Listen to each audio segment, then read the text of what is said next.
ಅಬ್ರಹಾಮನ ದೇವರು ನಿನಗೆ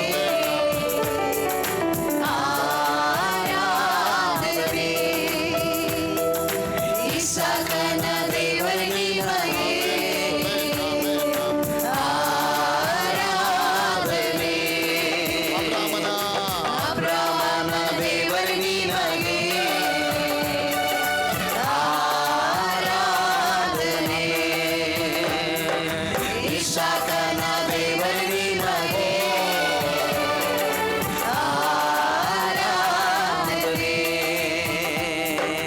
ಯಾಕೋಬಿನ ದೇವರು ನಿನಗೆ ಯಾಕೋಬಿನ ದೇವರು ನಿನಗೆ ಯಾಕೋಬಿನ ದೇವರು ನಿನಗೆ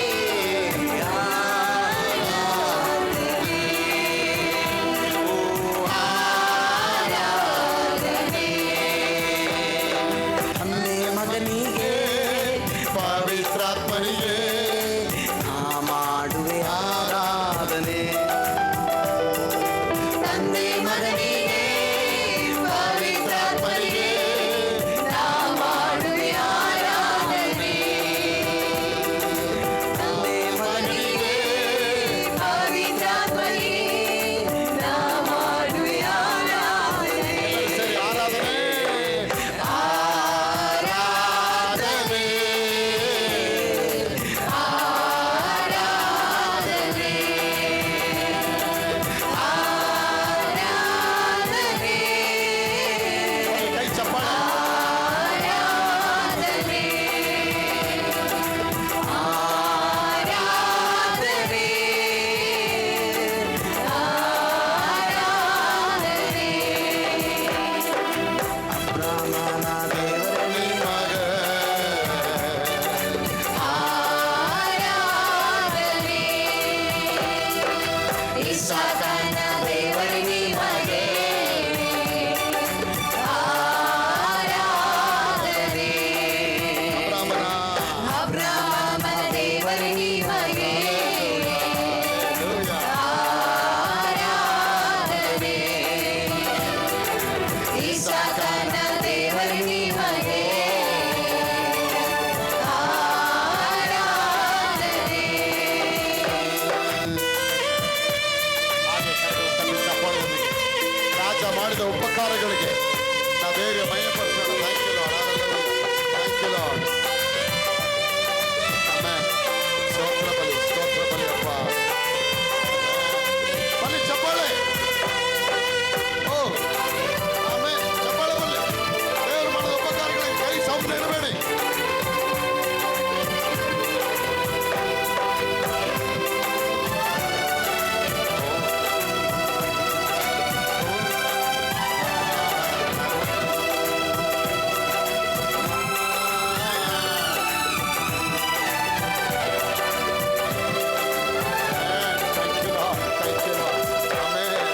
ನಾನು ಸುಖವಾಗಿ ಮಾಡಬೇಕೆಂದು ನನ್ನನ್ನು ಸೃಷ್ಟಿ ಮಾಡಿದೆ.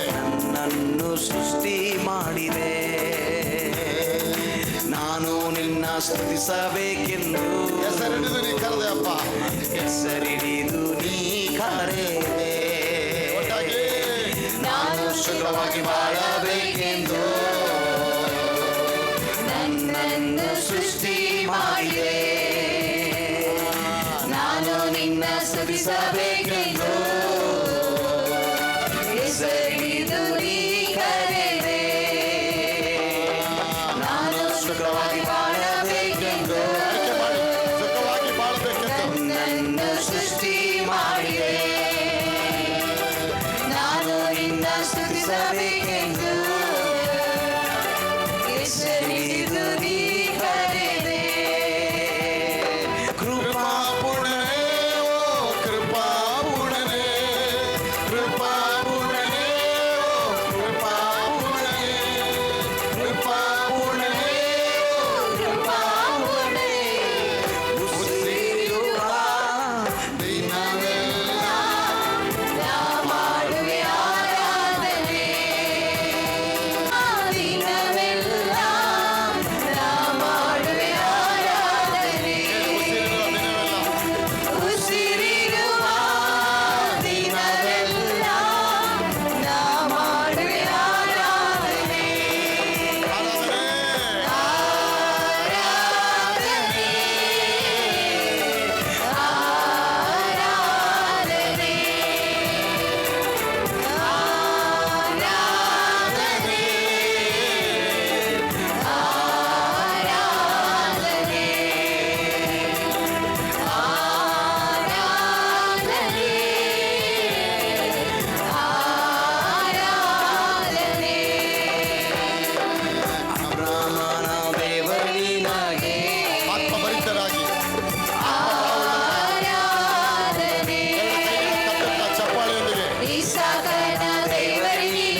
ಹೇಳಪ್ಪ ಅದನ್ನು ಬಿಟ್ಟು ಬೇರೇನಿಲ್ಲಪ್ಪ ಲೋಕವೆಲ್ಲ ಹುಡುಕಿ ನಾ ಬಂದೆ ಎಲ್ಲೂ ಸಿಗಲಿಲ್ಲ ನಿನ್ನಂಥ ತಂದೆ. ಹೃದಯ ತುಂಬ ಹೃದಯ ತುಂಬ ನಿನ್ನ ಜ್ಞಾಪಕ. ಸ್ವರವೆತ್ತಿ ಹಾಡಿ ದೇವರಿಗೆ ಮಹಿಮೆ. ಅದನ್ನು ಬಿಟ್ಟರೆ ಬೇರೇನಿಲ್ಲಪ್ಪ. ಈ ಲೋಕವೆಲ್ಲ ಹುಡುಕಿ ನಾ ಬಂದೆ, ಎಲ್ಲೂ ಸಿಗಲಿಲ್ಲ ನಿನ್ನಂತ ತಂದೆ. ಹೃದಯ ತುಂಬ ನಿನ್ನ ಜ್ಞಾಪಕ. ಅದನ್ನು ಬಿಟ್ಟರೆ ಬೇರೇನಿಲ್ಲಪ್ಪ. ಈ ಲೋಕವೆಲ್ಲ ಹುಡುಕಿ ನಾ ಬಂದೆ, ಎಲ್ಲೂ ಸಿಗಲಿಲ್ಲ ನಿನ್ನಂತ ತಂದೆ. ಕರುಣಾಮಯೇ ಕರುಣಾಮಯನೇ, ಕರುಣಾಮಯನೇ ಕರುಣಾಮಯನೇ, ಕರುಣಾಮಯನೇ, ಕರುಣಾಮಯನೇ. ಬದುಕಿರುವ ದಿನವೆಲ್ಲ ನಾ ಮಾಡುವೆ ಆರಾಧನೆ. ಬದುಕಿರುವ ದಿನವೆಲ್ಲ ಬದುಕಿರುವ ದಿನವೆಲ್ಲ ನಾ ಮಾಡುವೆ ಆರಾಧನೆ. ಬದುಕಿರುವ ದಿನವೆಲ್ಲ ನಾ ಮಾಡುವೆ ಆರಾಧನೆ. ಆರಾಧನೆ ಮಾಡೋಣ. ಆರಾಧನೆ, ಆರಾಧನೆ, ಆರಾಧನೆ, ಆರಾಧನೆ, ಆರಾಧನೆ.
Second Samuel chapter 5 verse 9 and 10.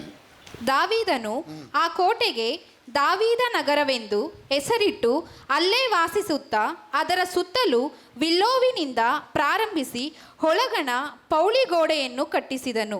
ಸೇನಾಧೀಶ್ವರನಾದ ಯೆಹೋವ ದೇವರು ಅವನ ಸಂಗಡ ಇದ್ದದರಿಂದ ಅವನು ಅಭಿವೃದ್ಧಿ ಹೊಂದುತ್ತಾ ಹೋದನು. ಸೇನಾಧೀಶ್ವರನಾದ ಯೆಹೋವನು ದೇವರು ದಾವೀದನ ಸಂಗಡ ಇದ್ದುದರಿಂದ ದಾವೀದನು ದಿನದಿಂದ ದಿನಕ್ಕೆ ಅಭಿವೃದ್ಧಿ ಹೊಂದುತ್ತಾ ಹೋದನು. After 33 years of his hardship, 33 ವರ್ಷಗಳ ನಂತರ ದೇವರು ಅವನನ್ನು ಒಂದು ಉನ್ನತವಾದ ಅಭಿವೃದ್ಧಿಗೆ ತಂದು ಕಾಡಿನಿಂದ ಗುಹೆಯಿಂದ ಕಷ್ಟಪಟ್ಟು ಎಲ್ಲ ಜನಗಳಿಂದ ತಿರಸ್ಕರಿಸಲ್ಪಟ್ಟು ಇಂಥ ದುಃಖದಲ್ಲಿದ್ದಾಗಲೂ ಕೂಡ ದಾವೀದ ಒಂದು ದಿನ ಕೂಡ ದೇವರ ಮೇಲಿದ್ದಂಥ ಪ್ರೀತಿ ಆಗಲಿ, ದೇವರ ಮೇಲಿದ್ದಂಥ ವೈರಾಗ್ಯವಾಗಲಿ, ದೇವರ ಮೇಲಿದ್ದಂಥ ಆ ಭಕ್ತಿ ಆಗಲಿ ಒಂದು ಕೂಡ ಅವನು ಬಿಡಲಿಲ್ಲ. ಎಷ್ಟು ಸಫರ್ ಮಾಡಿದ್ನೋ ಅಷ್ಟೇ ಬಲವಾಗಿ ದೇವನ ಆರಾಧಕನಾದ ಪ್ರಿಯ ಮಕ್ಕಳು. Hallelujah. ಅವನದೇ ಹೇಳ್ತಾನೆ, ನನ್ನ ಸುತ್ತಲೂ ಸೇನೆ ದಂಡೆ ಬಂದು ಇಳಿದ್ರು ಕೂಡ ನಾನು ಎಡಬಿಡದೆ ಕರ್ತನನ್ನ ಕೊಂಡಾಡ್ತೇನೆ. Amen. ಕರ್ತನ ಭಯಭಕ್ತಿ ಉಳ್ಳವರ ಸುತ್ತಲೂ ಆತನ ದೂತನನ್ನ ದಂಡಿಸಿ ಕಾವಲಾಗಿರಿಸಿ. ಮಕ್ಕಳನ್ನ ಕಾವಲಾಗಿದ್ದು ಕಾಪಾಡ್ತೀನಿ ಅಂತ ಹೇಳ್ತಾರೆ. ಸೇನಾಧೀಶನಾದ ಯೆಹೋವ ದೇವರು ಅವನ ಸಂಗಡ ಇದ್ದುದರಿಂದ ಅವನ ಅಭಿವೃದ್ಧಿ ಹೊಂದುತ್ತಾ ಹೋದನು. ಅಭಿವೃದ್ಧಿ ಹೊಂದೋದಕ್ಕೆ ಏನು ಬೇಕು? ಸೀಕ್ರೆಟ್ ಏನಂದರೆ ದೇವ್ ನಿಮ್ಮ ಜೊತೆ ಇರಬೇಕು. Amen. ಟಾರ್ಚರ್ ಇರೋ ಬಲ್ಪ್ ಚೆನ್ನಾಗಿ ಬ್ರೈಟಾಗಿ ಉರಿಬೇಕಂದ್ರೆ ಒಳಗಡೆ ಇರೋ ಬ್ಯಾಟ್ರಿ ಬಂದು ಪವರ್ಫುಲ್ ಆಗಿರಬೇಕು. ಬ್ಯಾಟ್ರಿ ಹೊಸ್ತೇ ಇರ್ಬೋದು, ಬಲ್ಪು ಹೊಸ್ತೇ ಇರ್ಬೋದು, ಆದರೆ ಒಳಗಡೆ ಇರೋ ಬ್ಯಾಟ್ರಿ ಇದೆಯಲ್ಲ ಚಿಕ್ಕದು, ಆ ಎಲೆಕ್ಟ್ರಾನಿಕ್ ಬ್ಯಾಟ್ರಿ ಪವರ್ಫುಲ್ ಆಗಿದ್ದರೆ ಮಾತ್ರ ಆ ಬಲ್ಪು ತುಂಬ ಬ್ರೈಟಾಗಿ ಉರಿಯಲ್ಪಡುತ್ತೆ. ಆಗ ದೇವರು ವಾಕ್ಯಳುತ್ತೆ, ನೀವು ಲೋಕಕ್ಕೆ ಬೆಳಕಾಗಿದ್ದೀರಿ, ಜನರ ಮುಂದೆ ನಿಮ್ಮ ಬೆಳಕು ಪ್ರಕಾಶಿಸಲಿ. ನಿಮ್ಮ ಒಳ್ಳೆ ಕೃತ್ಯಗಳನ್ನು ಕಂಡು ಜನರು ಪರಲೋಕದಲ್ಲಿರುವ ದೇವರನ್ನ ಕೊಂಡಾಡುತ್ತಾರೆ. ಆಗ ನಿಮ್ಮ ಅಕ್ಕಪಕ್ಕದಲ್ಲಿರುವ ಜನ, ನಿಮ್ಮ ಸ್ನೇಹಿತರು, ನಿಮ್ಮ ಬಾಸ್ ಎಲ್ಲರೂ ನಿಮ್ಮ ನೋಡಿ ಕೊಂಡಾಡಬೇಕು ದೇವರನ್ನ. ಅಂದರೆ ಫಸ್ಟ್ ನೀವೊಂದು ಮಾದರಿ. You have to be set an example. Mind set ಕರೆಕ್ಟಾಗಿ ಇಡಬೇಕು ದೇವ್ರ ರಾಜ್ಯದಲ್ಲಿ.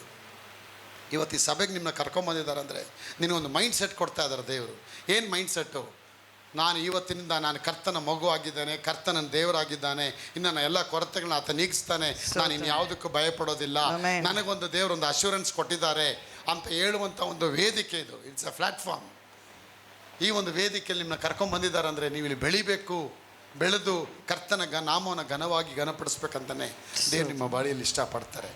ದಾವೀದ ಕೇಳಿದ್ ನನ್ನ ರಾಜ ಮಾಡು ಅಂತ ಹೇಳಿ ಇಲ್ಲ ರಾಜ ಮಾಡು ಅಂತ ಪ್ರಾರ್ಥನೆ ಮಾಡಿದ್ನ? ಇಲ್ಲ ರಾಜ ಆಗಲೇಬೇಕಂದ್ರೆ ಉಪವಾಸ ಮಾಡಿದ್ನ? No, he didn't ask for kingship, he didn't ask for anointing, he didn't ask for palace. ಅವನು ಅರಮನೆಗಾಗಿ ಪ್ರಾರ್ಥನೆ ಮಾಡಲಿಲ್ಲ, ಅಧಿಕಾರಿಗಳಿಗೆ ಪ್ರಾರ್ಥನೆ ಮಾಡಲಿಲ್ಲ, ಅರಸತನಕ್ಕೆ ಪ್ರಾರ್ಥನೆ ಮಾಡಲಿಲ್ಲ, ಸಿಂಹಾಸನಕ್ಕಾಗಿ ಪ್ರಾರ್ಥನೆ ಮಾಡಲಿಲ್ಲ. ಬಟ್ ಗಾಡ್ ಡಿಸ್ಟೈನ್, ದೇವರು ಅವನ ಮೇಲೆ ಆಸೆ ಪಟ್ಟಿದ್ರು. ದೇವ್ರಿಷ್ಟ ಇತ್ತು ಯತೀಶ್ ಅವರು ಅವನ ಮೇಲೆ. ನಾನು ಇದೆಲ್ಲ ನನ್ನ ಮಗನಿಗೆ ಇದೆಲ್ಲ ಕಾರ್ಯ ಮಾಡಬೇಕಂತ ದೇವರು ಪ್ಲ್ಯಾನ್ ಮಾಡಿದ್ರು. ಆಗ ನಾನು ಹೇಳ್ತೀನಿ, ಇವೆಲ್ಲ ಇಲ್ಲಿ ಕೂತಿದ್ದೀರಲ್ಲ, ನಿಮ್ಮ ಮೇಲೆ ಪ್ಲ್ಯಾನ್ ಇಲ್ವಾ? ಇದೆ. ಒಂದು ಜೋರ ಕೈ ಎತ್ತಿ ಆಮೇಲೆ ಭಾಳ ದುಃಖ ಇದೆ ಅಂತಿದ್ದೀರಿ. ಏನು ಗ್ರಾಚಾರ ಇದೆ ಅಂತನ, ನೋವಿದೆ ಅಂತನ? ನಿಮ್ಮ ಮೇಲೆ ದೊಡ್ಡ ಪ್ಲ್ಯಾನ್ ಇಟ್ಟಿದ್ದಾರೆ ದೇವರು. ದೇವರ ಪ್ಲಾನ್ ಯಾವಾಗ ನಿಮ್ಮ ಮೇಲೆ ಇದೆ ಅಂತೇಳಿ ಯಾವಾಗ ಸೈತಾನಿಗೆ ಸೆನ್ಸ್ ಆಗುತ್ತೆ, ಆವತ್ತಿನ ದಿನದಿಂದ ನಿಮ್ಮ ಮೇಲೆ ಅವನು ಟ್ರಿಗರ್ ಮಾಡ್ತಾನೆ, ನಿಮ್ಮ ಟಾರ್ಗೆಟ್ ಮಾಡ್ತಾನೆ, ನಿಮ್ಮನ್ನು ಎಲ್ಲ ಕಡೆಗಳಿಂದ ಕುಗ್ಗಿಸಿ ನಿಮ್ಮ ಪ್ರಾರ್ಥನೆ ನಿರರ್ಥಕ ಮಾಡಿ ದೇವರ ಆಲಯವನ್ನು ಬಿಟ್ಟು ಹೋಗೋ ಹಾಗೆ ಮಾಡ್ತಾನೆ. ಆ ಬಿಟ್ಟು ಹೋಗೋ ಎಲ್ಲ ಪರಿಸ್ಥಿತಿಗಳಲ್ಲಿ ಕೂಡ you have to understand that God is with me, the God's presence are with me. ದೇವರ ಮಹಿಮಾ ಪ್ರಸನ್ನತೆ ಇವತ್ತು ನನ್ನ ಮೇಲೆ ಇದೆ. ನಾನು ಯಾವುದಕ್ಕೆ ಭಯಪಡಲ್ಲ. ಯಾವುದೇ ಕಷ್ಟ ಬರಲಿ, ನೋವು ಬರಲಿ, ಯಾವುದೇ ದುಃಖ ಬರಲಿ, ಇನ್ನು ನಾನು ನನ್ನ ದೇವರೊಂದಿಗೆ ಒಂದಾಗ್ತೇವೆ. ಎಷ್ಟೇ ಲೋಕ ಅಲ್ಲೋಲ ಕಲ್ಲೋಲ ಆದರೂ ಕೂಡ ದೇವರ ಚಿತ್ತ ನನ್ನ ಜೀವನದಲ್ಲಿ ನೆರವೇರುತ್ತೆ. Romans 8:28 all things are work together for good for those who love God. ಎಲ್ಲ ದೇವರನ್ನ ಪ್ರೀತಿಸುವವರ ಹಿತಕ್ಕಾಗಿ, ಎಲ್ಲವೂ ಅವರ ಅನುಕೂಲಕ್ಕಾಗಿ, ಎಲ್ಲ ಅವರ ಅನುಕೂಲಕ್ಕಾಗಿ. All things are work together for good for those who love the Lord. Are you love the Lord? Amen. Or are you loved by someone? ನಿನ್ನನ್ನು ಯಾರು ದ್ವೇಷ ಮಾಡಿದ್ರು ಕೂಡ ನೀನು ದೇವನ ಪ್ರೀತಿ ಮಾಡೋ ಮಗಳಾಗು. ನಿನ್ನ ಗಂಡ ಹೇಳ್ತಾನೆ, ನೀನು ನೋಡಿದ್ರೆ ನನಗೆ ಇಷ್ಟ ಆಗಲ್ಲ, ಹೆಂಡತಿ ಹೇಳ್ತಾಳೆ ನೀನು ನೋಡಿದ್ರೆ ನನಗೆ ಅಸಹ್ಯ ಆಗುತ್ತೆ, ಪರವಾಗಿಲ್ಲ. ಯಾರು ನಿನ್ನ ಅಸಹ್ಯ ಪಟ್ಟರು ಕೂಡ ನಿಮ್ಮನ್ನ ದೇವರು ಪ್ರೀತಿ ಮಾಡ್ತಾ ಇದ್ದಾರೆ. ನೀವು ದೇವನ ಕರ್ತನ ಪ್ರೀತಿ ಮಾಡೋದನ್ನ ಆರಂಭ ಮಾಡಿ. All things are work together for good for those who love god. ಆತನ ಪ್ರೀತಿಸುವ ಹಿತಕ್ಕಾಗಿ, ಎಲ್ಲವೂ ಅವರ ಅನುಕೂಲಕ್ಕಾಗಿ ಆಗತ್ತೆ. ಎಲ್ಲ ಅನುಕೂಲಕ್ಕಾಗಿ. ಅನುಕೂಲ ಅಂದ್ರೇನು? ನಿಮ್ಗೆ ಯಾವುದೋ ಒಂದು ಒಳ್ಳೆ ಕಡೆ ದೇವರು ಸ್ಥಾನ ಕೆಡ್ತಾರೆ. ನನ್ನ ಪ್ರಿಯ ಮಕ್ಕಳೇ, ದಾವಿದು ಅರಸ ಪಟ್ಟಕ್ಕೆ ಬರಬೇಕು ನೆನೆಸಿಲ್ಲ. ನಾನು ರಾಜ ಆಗಬೇಕು, ನಾನು ಪಟ್ಟ ಕಟ್ಟಬೇಕು, ನಾನು ಹಿಂಗಿರಬೇಕು, ಏನೂ ಅವನು ಇಷ್ಟಪಡಲಿಲ್ಲ. ಅವನು ಇಷ್ಟಪಟ್ಟಿದ್ದಲ್ಲ ಒಂದೇ ಒಂದು ದೇವರ ಸನ್ನಿಧಾನ. He loved only the presence of God. Are you loving that presence of God? That presence of God has come in the form of the ark. It has come in the name of Jesus. It has come in the name of anointing. It's coming in the name of body of Jesus Christ. ಅದು ಯೇಸುವಿನ ನಾಮದಿಂದ ಬಂದಿದೆ, ಮಂಜೂಷದ ಪೆಟ್ಟಿಗೆಯಿಂದ ಬಂದಿದೆ, ದೇವರ ಸನ್ನಿಧಾನದಿಂದ ಬಂದಿದೆ. ಅವ್ರ ಸನ್ನಿಧಾನ ನೀವು ಪ್ರೀತಿ ಮಾಡ್ತೀರಾ. ಅದಕ್ಕೆ ಅವನು ಹೇಳ್ತಾನೆ, 1000 ದಿನಗಳು ಲೋಕದಲ್ಲಿ ಕಳೆಯೋದಕ್ಕಿಂತ ಒಂದೇ ಒಂದು ದಿನ ಕರ್ತನ ಸಮ್ಮುಖದಲ್ಲಿ ಕಳೆಯೋದು, ಕರ್ತನ ವಾಕ್ಯನ ಕೇಳೋದು ಎಷ್ಟು ಹಿತಕರವಾಗಿರುತ್ತೆ. ಅರಮನೆ ಇತ್ತು, ರಾಣಿ ಇದ್ಲು, ಮಕ್ಕಳಿದ್ರು, ಆಸ್ತಿ ಇತ್ತು. ಅಂಬಾನಿಗಿಂತ ರಿಚ್ ಆಗಿದ್ದವನು ಬಿಲ್ಗೇಟ್ಸ್ಗಿಂತ ರಿಚ್ ಆಗಿದ್ದ. ಬಿಲ್ಗೇಟ್ಸ್ ಶೇರ್ ಮಾರ್ಕೆಟ್ ಮಾಡಿ ಕಂಪನಿ ಓಪನ್ ಮಾಡಿ ಮೇಲೆ ಬಂದರು. ಆದರೆ ನಮ್ಮ ದಾವಿದು ಆ ಥರ ಏನೂ ಮಾಡಲಿಲ್ಲ. ಬೈರೇಶ್ವರೇ ಅಪ್ಪನ ಸನ್ನಿಧಿ ಪ್ರೀತಿ ಮಾಡಿ ಮೇಲೆ ಬಂದ್ಬಿಟ್ಟ. The more you love God, the Lord will fill you with many things. ದೇವ್ರ ಸನ್ನಿಧಿ ಪ್ರೀತಿ ಮಾಡಿ ನೋಡಿ. ಅವ್ರ ಸನ್ನಿಧಿ ಪ್ರೀತಿ ಮಾಡ್ತಿದ್ದೀರಾ? ಒಂದು ದಿನಕ್ಕೆ ಎಷ್ಟು ಬಾರಿ ನಿಮಗೆ ದೇವ್ರ ಮೇಲೆ ಬೇಸರ ಆಗುತ್ತೆ? ಕೌಂಟ್ ಮಾಡಿ. ಎಷ್ಟು ಬಾರಿ ದೇವ್ರ ಮೇಲೆ ಸಿಟ್ಟು ಬರುತ್ತೆ? ಎಷ್ಟು ಬಾರಿ ಸಿಟ್ಟು ಬರುತ್ತೆ? ಒಂದು ತಂದೆ ತಾಯಿ ಹತ್ರ ಮಗ ಬಂದು ಯಾವಾಗಲೂ ಕೋಪ ಮಾಡಿಕೊಂಡು ಗಾಜು ಹೊಡೆದು ಬಿಡೋನು, ಮೊಬೈಲ್ ಹೊಡೆದು ಬಿಡೋನು, ಕನ್ನಡಿ ಹೊಡೆದು ಬಿಡೋನು, ಹೋಗಿ ಗೋಡೆಗೆಲ್ಲ ಚಚ್ಕೊಂಬಿಡೋನು, ಕೋಪ ಕೋಪ ಕೋಪ ಅಂತೇಳಿ. ಕೊನೆಗೆ ಒಂದು ದಿನ ತುಂಬ ಡೆಸ್ಪರೇಟಾಗಿ ಅವ್ರ ಮಮ್ಮಿ ಡ್ಯಾಡಿ ಹತ್ರ ಬಂದು ಹೇಳ್ತಾನೆ, ಡ್ಯಾಡಿ ಈ ಕೋಪಂದೆ ಬಿಡುಗಡೆ ಮಾಡ್ಬೇಕು, ಏನು ಮಾಡ್ಬೇಕು? ನೋಡು ಮಗ, ನೀವು ಕೋಪ ಬಂದಾಗ ಯಾವುದ್ಯಾವುದೋ ಹೊಡೆದು ಹಾಕ್ಬಿಡ್ತೀಯ, ಟೆನ್ಷನ್ ಯಾಕೆ? ನೋಡು, ಒಂದು ಡಬ್ಬ ಫುಲ್ಲು ಮಳೆ ಇಟ್ಟಿದ್ದೀನಿ, ಪಕ್ಕದಲ್ಲಿ ಸುತ್ತಿಗೆ ಇಟ್ಟಿದ್ದೀನಿ, ಕೋಪ ಬಂದಾಗೆಲ್ಲ ಒಂದು ಮಳೆ ಎತ್ಕೋ, ಪಟ ಪಟ ಪಟ ಅಂತ ಗೋಡೆಗೆ ಸುತ್ತಿಗೆ ಹೊಡ್ಕೊಂಬ ಅಂತಾರೆ. ಎಷ್ಟೋ ತಿಂಗಳು ಮಾಡಿ ಅವನು ಕೋಪ ಬಂದಾಗೆಲ್ಲ ಮಳೆ ಎಳ್ಸ್ಕೊಳ್ತಾನೆ. ಆ ಕೋಪ ಎಲ್ಲ ಮಳೆ ಮೇಲೆ ಏನು ಮಾಡ್ತಾನೆ, ಹಾಕಿ ಹಾಕಿ ಹೊಡೆದು ಆ ಮಳೆ ಒಳಗೆ ಹೋಗೋ ಹಾಗೆ ಸುತ್ತಿ ಹೊಡೆದು ಸಂತೋಷ ಪಡ್ತಾ ಇದ್ದಂತೆ. ಒಂದು ದಿನ ಡಬ್ಬದಿರೋ ಮಳೆಯೆಲ್ಲ ಖಾಲಿ ಆಗೋಯ್ತಂತೆ. ಆವಾಗ ಅವನು ಹೇಳಿದ್ನಂತೆ, ಅಪ್ಪ ಡಬ್ಬದಿರೋ ಮಳೆಯೆಲ್ಲ ಖಾಲಿ ಆಗೋಯ್ತಪ್ಪ, ಇನ್ನೊಂದು ಡಬ್ಬ ತರ್ತೀಯಪ್ಪ ಅಂದ. ಅದಕ್ಕೆ ಅವ್ರು ಹೇಳಿದಂತೆ, ಡಬ್ಬ ತರೋದಿರಲಿ, ಆ ಮಳೆಯೆಲ್ಲ ಫಸ್ಟು ತೆಗೆದುಬಿಟ್ಟು ನೀನು ಅಂದ್ರಂತೆ. ಅಷ್ಟೇ ತಾನೇ, ತೆಗಿತೀನಿ. ಮಳೆಯೆಲ್ಲ ಒಂದೊಂದೇ ತೆಗೆದು ಎಷ್ಟೋ ದಿನಗಳಾದಮೇಲೆ ಎಲ್ಲ ಮಳೆ ತೆಗೆದುಬಿಟ್ನಂತೆ. ಅದಕ್ಕೆ ಅವನು ಹೇಳಿದಂತೆ, ಅಪ್ಪ ನೀನು ಮಳೆ ತೆಗೆದುಬಿಟ್ಟೆ, ಹೊಡೆದಿದ್ದು ಮಳೆ ತೆಗೆದುಬಿಟ್ಟೆ, ಆದರೆ ತೂತನ್ನ ನಿನ್ನ ಕೈಲಿ ಮುಚ್ಚಕ್ಕಾಯ್ತಾ? ನೀನು ಒಂದೊಂದು ಬಾರಿ ಕೋಪ ಪಡಬೇಕಾದ್ರೆ ತಂದೆ ತಾಯಿಗಳನ್ನ ನೋಯಿಸ್ಕೊಂಡೇ ಬರ್ತೀಯ ಮಗನೇ. ಯಾವಾಗ ತಾಯಿನ ನೋಯಿಸ್ತಾ ಬರ್ತೀಯ, ಆ ತಾಯಿಗೊಂದು ಮಳೆ ಹೊಡೆದ ಹಾಗೆ ಆ ಗಾಯ ಮಾಗೋದಿಲ್ಲ ಮಗ. ಅದು ಮಾರ್ಕ್ ಹಾಕಿ ಮುಚ್ಚಿದ್ರಂತೆ. ಮಾರ್ಕ್ ಹಾಕಿ ಮುಚ್ಚಿದ್ರು ಕೂಡ ಆ ಕಲೆ ಹೋಗಲಿಲ್ವಂತೆ. ಕಾರಣ ದೇವರನ್ನ ಅವನು ಪ್ರೀತಿ ಮಾಡಲಿಲ್ಲ. ಅದಕ್ಕೆ ತಾಯಿ ಹೇಳಿದಂತೆ, ಇನ್ನು ಮುಂದೆ ದೇವ್ರನ್ನ ನೀನು ಪ್ರೀತಿ ಮಾಡು, ಕೋಪ ತನ್ನಷ್ಟಕ್ಕೆ ತಾನೇ ಹೋಗ್ಬಿಡುತ್ತೆ. ಅವತ್ತು ಅವನು ಮನ ತಿರುಗಿ ಕರ್ತನ ಮಗುವಾಗಿ ಒಬ್ಬ ದೇವ್ರ ಸೇವಕನಾಗಿ ಬದಲಾವಣೆ ಆದ.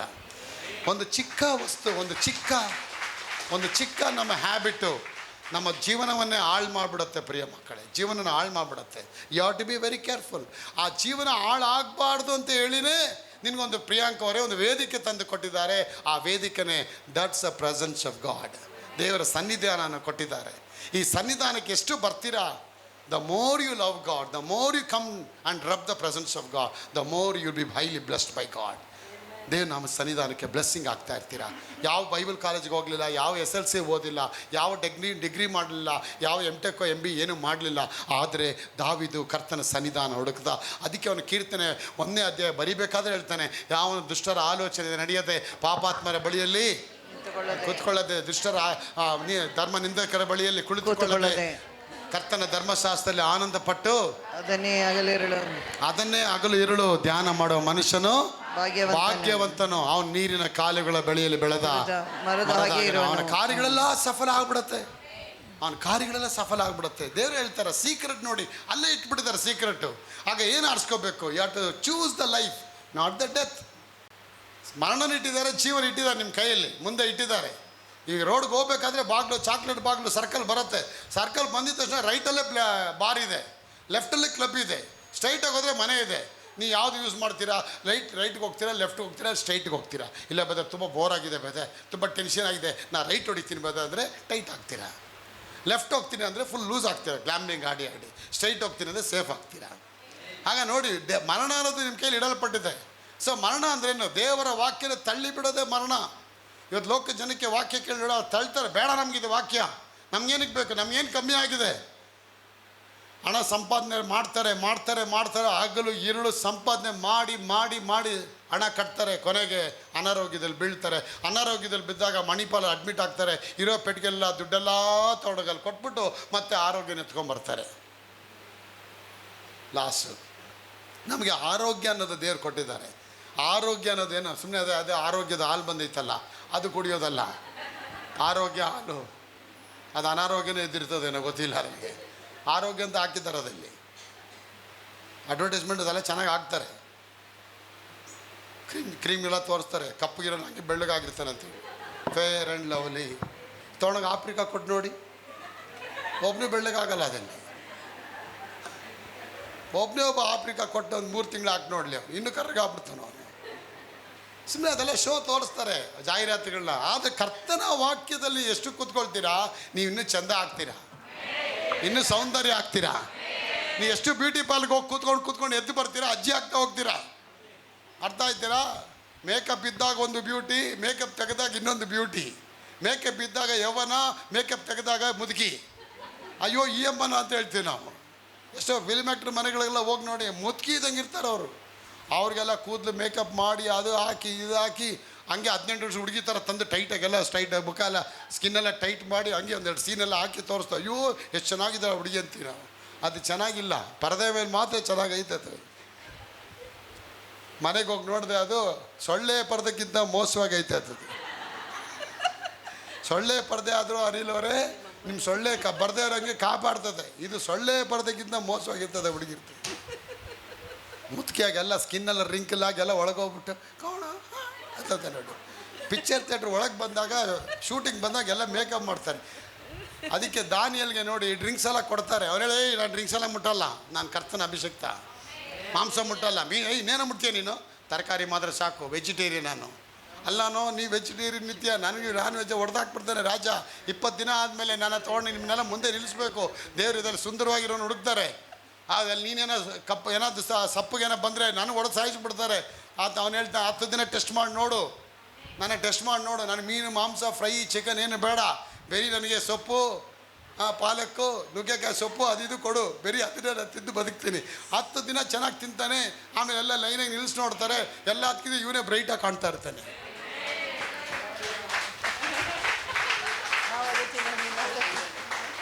ಇವಾಗ ಚಪ್ಪಾಳೆ ಹೊಡಿತೀರಾ, ಹೊರಗಡೆ ನುಗ್ಗೆ ಸೊಪ್ಪು ಕೊಟ್ಟರೆ ತಿಂತೀರಾ ನೀವು? ಅದೇ ಬಿರಿಯಾನಿ ಕೊಟ್ಟರೆ ಓ ಬ್ರದೇ ತಿಂತೀವಿ ಅಲ್ವಾ? ಮಂದಾಗ್ಬಿಡುತ್ತೆ ಬಿರಿಯಾನಿ ತಿಂದ ತಕ್ಷಣ. ತಿಂದಿದೆ ಹೆಂಗೆ ಗೊತ್ತಾ, ಬಿರಿಯಾನಿ ತಿಂದ್ಬಿಟ್ರೆ ಈ ಮೋರಿಲಿ ಹೋಗೋ ನೀರು ನಿಂತೋದಂಗೆ ಅದು ಹಂಗೇ ಟೈಟಾಗಿ ಹಂಗೇ ಬಿದ್ದುಬಿಡ್ತೀನಿ ನೋಡಿ. ಅದಕ್ಕೊಂದು ಸ್ಪ್ರೈಟ್ ಬೇಕು, ಅದಕ್ಕೊಂದು ಪೆಪ್ಸಿ ಬೇಕು. ಅದು ಪೆಪ್ಸಿ ಸ್ಪ್ರೈಟ್ ಏನು ಗೊತ್ತಾ, ಅದಂತರ ಆಸಿಡ್ ನೀರಿದ್ದಂಗೆ, ಆರ್ಪಿಕ್ ಇದ್ದಂಗೆ ಮೋರಿ ಒಳಗೆ ತೊಳಿಯೋಕ್ಕೆ. ಅದರೊಳಗೆ ಹೋದಾಗಲೇ ಅದೆಲ್ಲ ಕ್ಲೀನ್ ಮಾಡ್ಕೊಂಡು ಹೊರ ಬ್ರದರ್ ಹಿಂಗೆಲ್ಲ ಹೇಳಿ ಮಾರ ತೆಗಿಬೇಡಿ. ಅದು ತಿಂದ್ಮೇಲೆ ಅಪ್ಪ ರಿಲೀಸ್ ಆಯ್ತಪ್ಪ ಅಂತೀವಿ.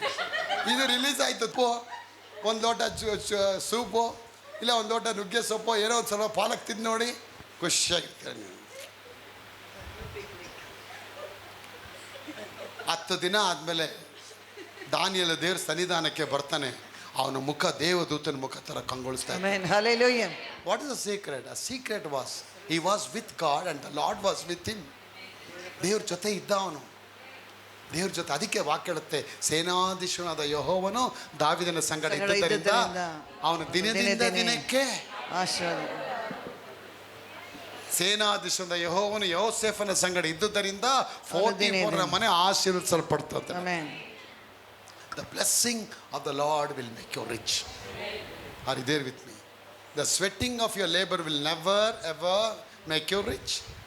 Only the blessing of the Lord will make you rich. ಹಾಗೆ ಜೀವ ಮರಣ, ಮರಣ ಅನ್ನೋದೇನು? ಆಗಲ್ಲ.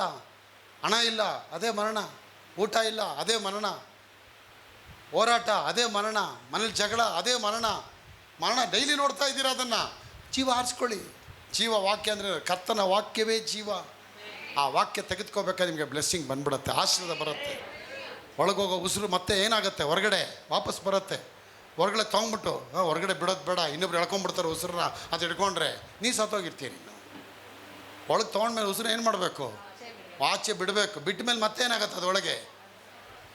Inward and outward. ತಗೊಳ್ಳಿ ಮತ್ತೆ ಬಿಡಿ. ಅದಲ್ಲೇ ನಮ್ಮ ಮನುಷ್ಯ ಜೀವಿಸಿದ್ದಾರೆ ಆಕ್ಸಿಜನಲ್ಲಿ. ನೋಡಿ ಹಿಂಗೆ ಎಷ್ಟು ವಿಶೇಷವಾಗಿ ಇಟ್ಟಿದ್ದಾರೆ. ಹಾಗಾದ್ರೆ ಕೊಡೋದು ತಗೊಳ್ಳೋದು, ಬೀಜ ಬಿತ್ತೋದು ಕುಯ್ಯೋದು ಎರಡು ನಮ್ಮ ಕೈಲಿ ಇಟ್ಟಿದ್ದಾರೆ. ಯಾವುದು ಬಿತ್ತೋದು? ದೇವರ ವಾಕ್ಯನೇ ಬಿತ್ತಬೇಕು. ಈಗ ನನ್ನ ಕೈಲಿ ಹಲಸಿನ ಹಣ್ಣು ಮರ ಬೀಜ ಇದೆ, ಆ ಬೀಜ ತೊಗೊಂಡು ಹಿಂಗೆ ಹಿಡ್ಕೊಂಡಿದ್ರೆ ಎಲ್ಲ ಹೋಗಿ ಬಿತ್ತಬೇಕು. ಬಿತ್ತೋದಕ್ಕೆ ನನಗೇನು ಬೇಕು?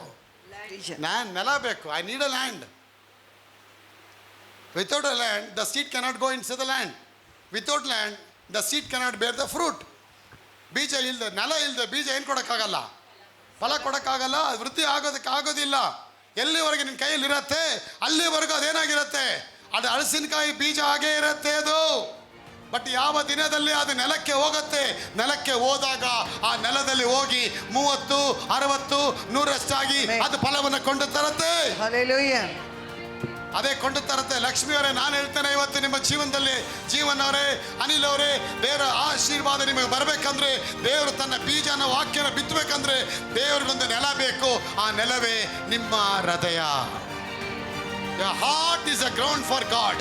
Your heart is a distinguished about the blessing of God. Your heart designed in such a way to bear the fruit for God's kingdom. ದೇವ್ರ ರಾಜ್ಯಕ್ಕಾಗಿ ಆಶೀರ್ವಾದಗಳನ್ನ ತೆಗೆದುಕೊಂಡು ಬರುವಷ್ಟು ಮಟ್ಟಿಗೆ ಕೆಪಾಸಿಟಿ ನಿಮ್ಮ ಹೃದಯಕ್ಕಿದೆ. ಅದಕ್ಕೆ ದೇವ್ರ ವಾಕ್ಯ ಹೇಳ್ತಾ, ದಾವೀದ ಹೇಳ್ತಾನೆ, ನಾನು ನಿನಗೆ ವಿರೋಧವಾಗಿ ಪಾಪ ಮಾಡದಂತೆ ನಿನ್ನ ವಾಕ್ಯಗಳನ್ನು ನನ್ನ ಹೃದಯದಲ್ಲಿ ಬಚ್ಚಿಟ್ಟುಕೊಂಡಿದ್ದೇನೆ. I have hid your word in my heart so that I may not go sin against you, Lord. ಆ ವಾಕ್ಯ ಯಾವಾಗ ನಿಮ್ಮ ಜೀವನದಲ್ಲಿ ಬರುತ್ತೆ, ಆ ವಾಕ್ಯ ಯಾವಾಗ ನಿಮ್ಮ ಜೀವನದಲ್ಲಿ ತಳ ಬರುತ್ತೆ, ನಿಮ್ಮನ್ನ ಪಾಪ ಮಾಡಕ್ಕೆ ಬಿಡೋದಿಲ್ಲ, ಅದು ಕೋಪ ಮಾಡಕ್ಕೆ ಬಿಡೋದಿಲ್ಲ, ಬೇಸರ ಆಗಕ್ಕೆ ಬಿಡೋದಿಲ್ಲ, ದುಃಖ ಆಗೋದಕ್ಕೆ ಬಿಡೋದಿಲ್ಲ, ಕಣ್ಣೀರು ಹಾಕಕ್ಕೆ ಬಿಡೋದಿಲ್ಲ, ದೇವರ ಮುಂದೆ ನನಗೇನು ಆಗಿಲ್ಲ ಅನ್ನಕ್ಕೆ ಬಿಡೋದಿಲ್ಲ. ಯಾಕಂದ್ರೆ ಆ ವಾಕ್ಯ ನಿಮ್ಮಲ್ಲಿ ತಳ ಊರ್ಬಿಟ್ಟಿದೆ. ಆಗ ಇವಾಗ ಹೇಳ್ತಾ ಇದ್ದೀರಾ ಅಂದ್ರೆ ಇನ್ನು ವಾಕ್ಯ ಸರಿಯಾಗಿ ನಿಮ್ಮ ಹೃದಯದಲ್ಲಿ ತಳ ಬಿರಲಿಲ್ಲ.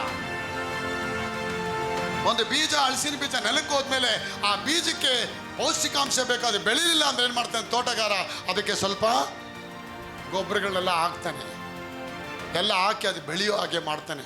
ಆಗ ಈ ಬೀಜ ನಿಮ್ಮಲ್ಲಿ ಬಿದಿಯಲ್ಲಿ ಬೀಳ್ತಿದೆಯಲ್ಲ, ಇಲ್ಲಿ ತೋಟಗಾರ ಸಭೆಯಲ್ಲಿ ನಿಂತ್ಕೊಂಡಿದ್ದಾರೆ, ನೀವೆಲ್ಲ ಬಂದು ಕೂತ್ಕೊಂಡಿದ್ದೀರಾ, ನಿಮ್ಮ ಹೃದಯಕ್ಕೆಲ್ಲ ಏನು ಮಾಡ್ತಾರೆ ದೇವರು, ಆ ನೀರು ಹಾಕಿ ಗೊಬ್ಬರ ಹಾಕ್ತಾರೆ.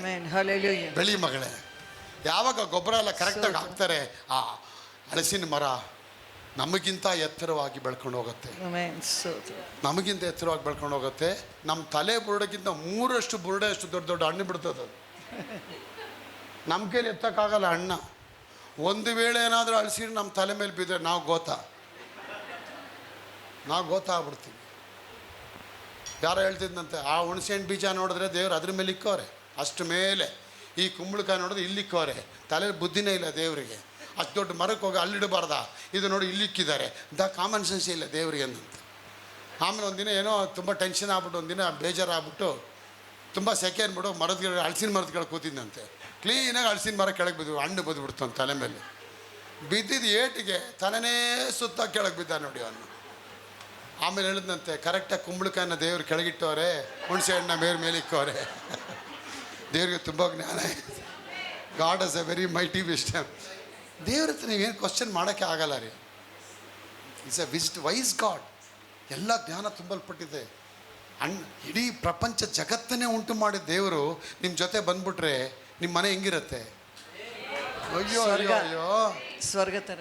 ಆಗ ಪ್ರಧಾನಮಂತ್ರಿನೇ ಉಂಟು ಮಾಡಿದ ರಕ್ಷಕ ಒಬ್ಬ ನಿಮ್ಮ ಹೃದಯದೊಳಗೆ ಬರಬೇಕಾದ್ರೆ ಆ ಹೃದಯ ಏನಾಗತ್ತೆ ಯೋಚನೆ ಮಾಡಿ. Fill in the blanks, dash dash dash dash etcetera etcetera etcetera ಎಲ್ಲ ಸೇರ್ಕೊಳ್ಳುತ್ತೆ ಬ್ಲೆಸ್ಸಿಂಗ್ ನಿಮಗೆ. ಅದಕ್ಕೆ ವಾಕ್ಯ, ಸೇನಾಧೀಶನಾದ ಯೆಹೋವನು ದಾವೀದನ ಸಂಗಡ ಇದ್ದುದರಿಂದ ಅವನು ದಿನಕ್ಕೆ ಅಭಿವೃದ್ಧಿ.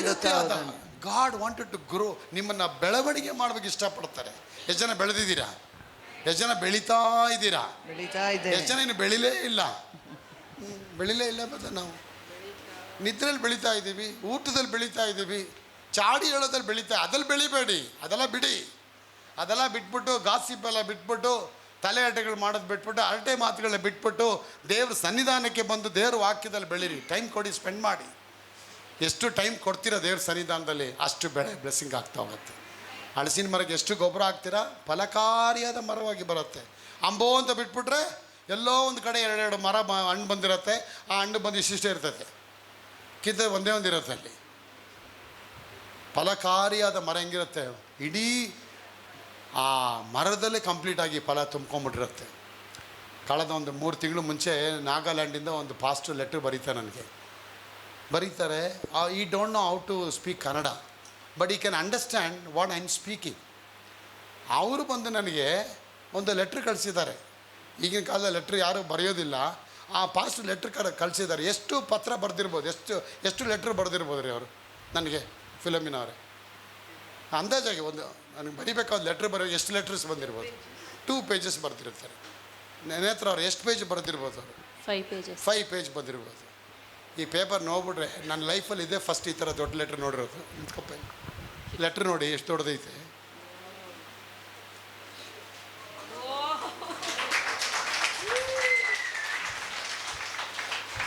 ಎಷ್ಟು ದೊಡ್ಡ ಲೆಟ್ರ್ ಬರೆದ ಕೊಹಿಮಾಯಿಂದ ಬರೆದಿದ್ದಾನೆ ಲೆಟರ್ ಅವನು.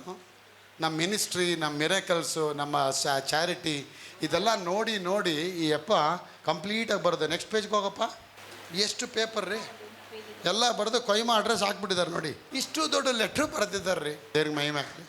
ಆ ಅಪ್ಪ ಹೇಳ್ತಾರೆ, ಒಂದು 45 ವರ್ಷದ ಸೇವಕರವರು, ಅವ್ರು ಹೇಳ್ತಾರೆ, ನಾನು ಎಷ್ಟೋ ಸೇವಕನ ನೋಡಿದ್ದೀನಿ, ನೀನೇನಂಗೆ ಮಾತಾಡ್ಕೊಂಡೇ ಹೋಯ್ತೀಯಲ್ಲಪ್ಪ, ಏನು ಮಾತಾಡ್ತೀಯ ನನ್ನ ಕನ್ನಡ ಅರ್ಥ ಆಗಲ್ಲ, but I can feel the presence of god. ಅಲ್ಲಿ ಏನೋ ಒಂದು ಶಕ್ತಿ ಇದೆ. ಅವ್ರ ಸೇವೆಗೆ ಹೆಲ್ಪ್ ಕೇಳಿದ್ದಾರೆ, ಅದನ್ನೆಲ್ಲ ಬರೆದಿದ್ದಾನೆ ಅಯ್ಯಪ್ಪ. ಯಾಕೆಂದರೆ ನಾವು ಎಷ್ಟು ಬ್ಯಾಟ್ರಿ ಚಾರ್ಜ್ ಆಗ್ತೀವಿ ಅಷ್ಟು ಬ್ರೈಟಾಗಿ ಬಲ್ಪ್ ಉರಿತಾ ಇರುತ್ತೆ. ನೀವು 10% ಮೊಬೈಲ್ನ ಚಾರ್ಜ್ ಮಾಡಿದ್ರೆ ನಿಮ್ಮ ಜನರುಗಳ ಥರ ಮಾತಾಡಬೇಕಿದ್ರೆ ಬೇರೆ 10 ನಿಮಿಷ ಮಾತ್ರ ನೀವು ಕನ್ವರ್ಸೇಷನ್ ಮಾಡ್ಬೋದು. 20 ನಿಮಿಷಕ್ಕೆ ಬ್ಯಾಟ್ರಿ ಡೌನ್ ಆಗಿರುತ್ತೆ.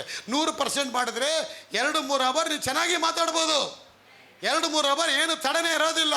ಎಷ್ಟು ವೀಡಿಯೋ ಕಳಿಸ್ಬೋದು, ಎಷ್ಟು ಪೇಜ್ ಕಳಿಸ್ಬೋದು, ಎಷ್ಟು ಪಿಕ್ಚರ್ ಕಳಿಸ್ಬೋದು. ವೀಡಿಯೋ ಮೊಬೈಲ್ ಏನಾಗಲ್ಲ, ಅದು ಆಫ್ ಆಗಲ್ಲ, ಯಾಕೆಂದರೆ ಅದು ಫುಲ್ ಚಾರ್ಜ್ ಆಗಿದೆ. ಅದೇ ರೀತಿ ದೇವ್ರ ಸನ್ನಿಧಾನದಲ್ಲಿ ನೀವು ಫುಲ್ಲು ಚಾರ್ಜ್ ಆಗಬೇಕು ಮಕ್ಕಳೇ, ಚಾರ್ಜ್ ಆಗಬೇಕು. ಅದಕ್ಕೆ ದಾವೀದ ಹೇಳ್ತಾನೆ, ನಾನು ದೇವ್ರ ಸನ್ನಿಧಾನದಲ್ಲಿ ಕಾಯ್ತಾ ಇದ್ದೇನೆ.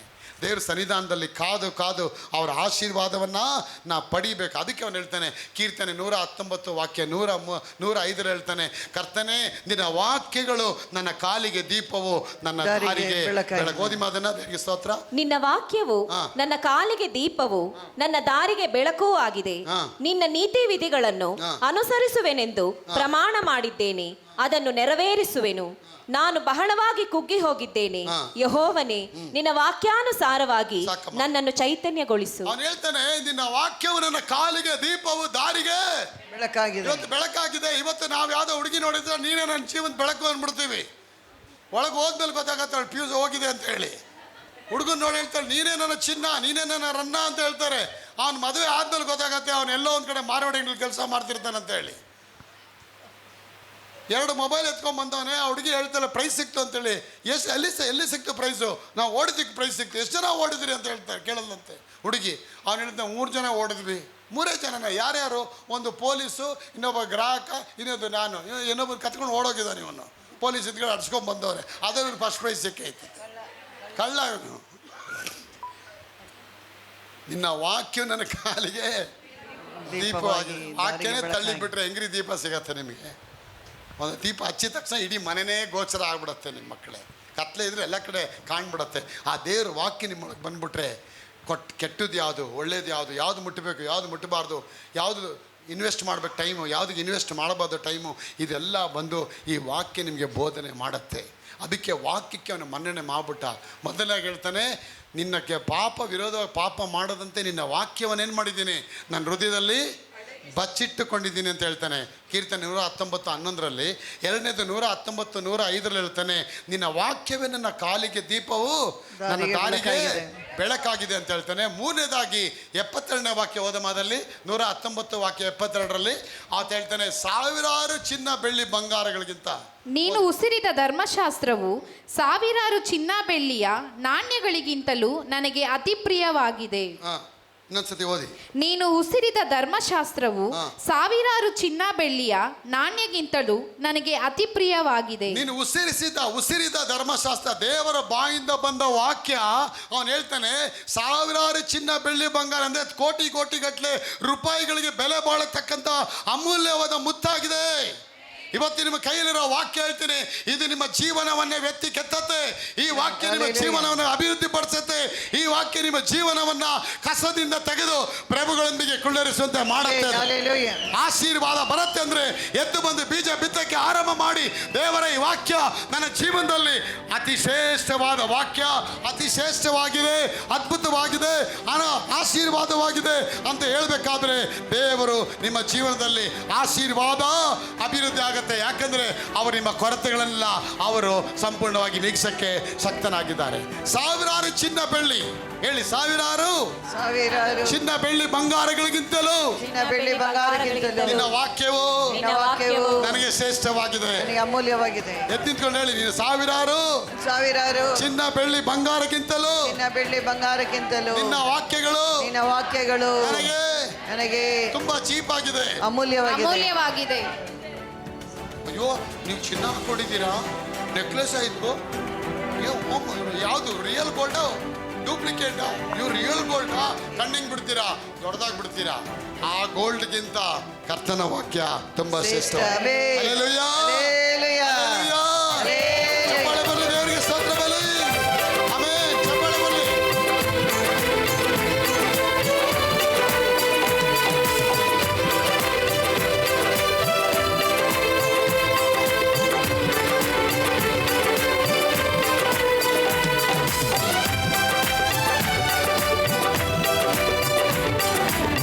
ಸಂತೋಷವಾಗಿ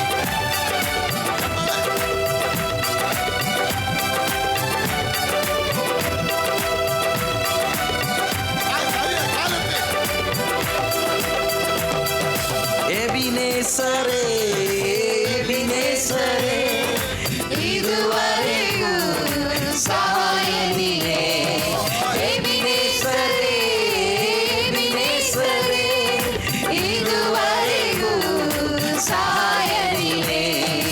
ಎಬಿನೇಸರೇ, ಎಬಿನೇಸರೇ, ಇದುವರೆಗೂ ಸಹಾಯ ನೀನೇ.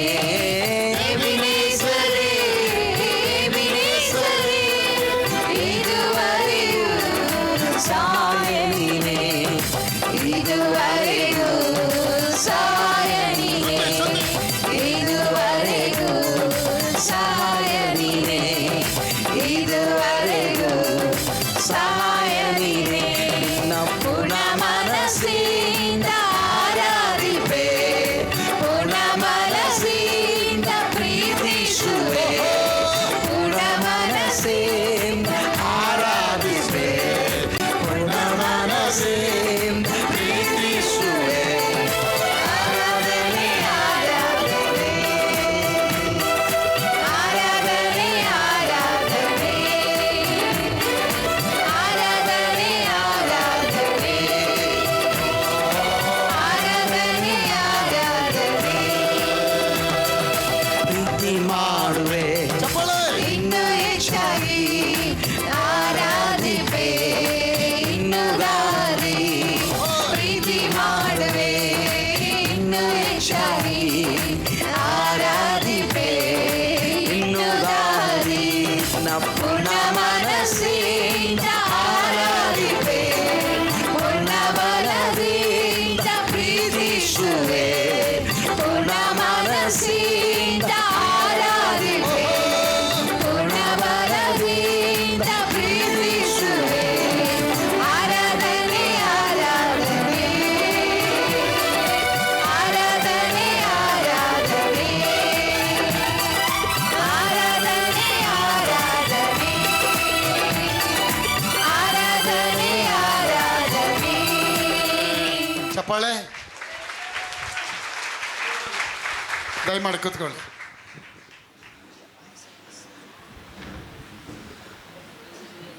ನಾನು ಈ ಹಾಡು ಆಡ್ಬೇಕಾದ್ರೆ ನಾನು ಡ್ಯಾನ್ಸ್ ಆಡ್ತಾ ಇದ್ದೆ. ನಾನು ಎಲ್ಲ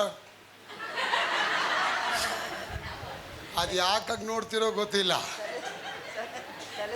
ನಿಮ್ಗೆ ಇನ್ನೂ ಅದೇನಾಗಿಲ್ಲ, ಎಲೆಕ್ಟ್ರಿಕ್ ಶಾಕು ಹೊಡೆದಿಲ್ಲ.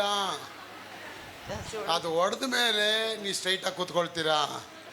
ಹೊಡೆದ ಮೇಲೆ ಸ್ಟೆಪ್ ಚೇಂಜ್ ಆಗುತ್ತೆ. ಕರೆಂಟ್ ಶಾಕ್ ಹೊಡಿಬೇಕು ನೋಡಿ. ನಮ್ಮನ್ನ ಸುಮ್ಮನೆ ನಿಲ್ಸಕ್ಕೆ ಬಿಡಲ್ಲ. ಈ ಸೂಟು ಬೂಟಾಗ ನನಗೆ ತುಂಬ ಟೆನ್ಷನ್ ನನಗೆ. ಅದಕ್ಕೆ ಇನ್ನು ಮುಂದೆ ನಾನು ಲುಂಗಿಲೇ ಬಂದ್ಬಿಡೋಣ ಅಂತ ಇದ್ದೀನಿ.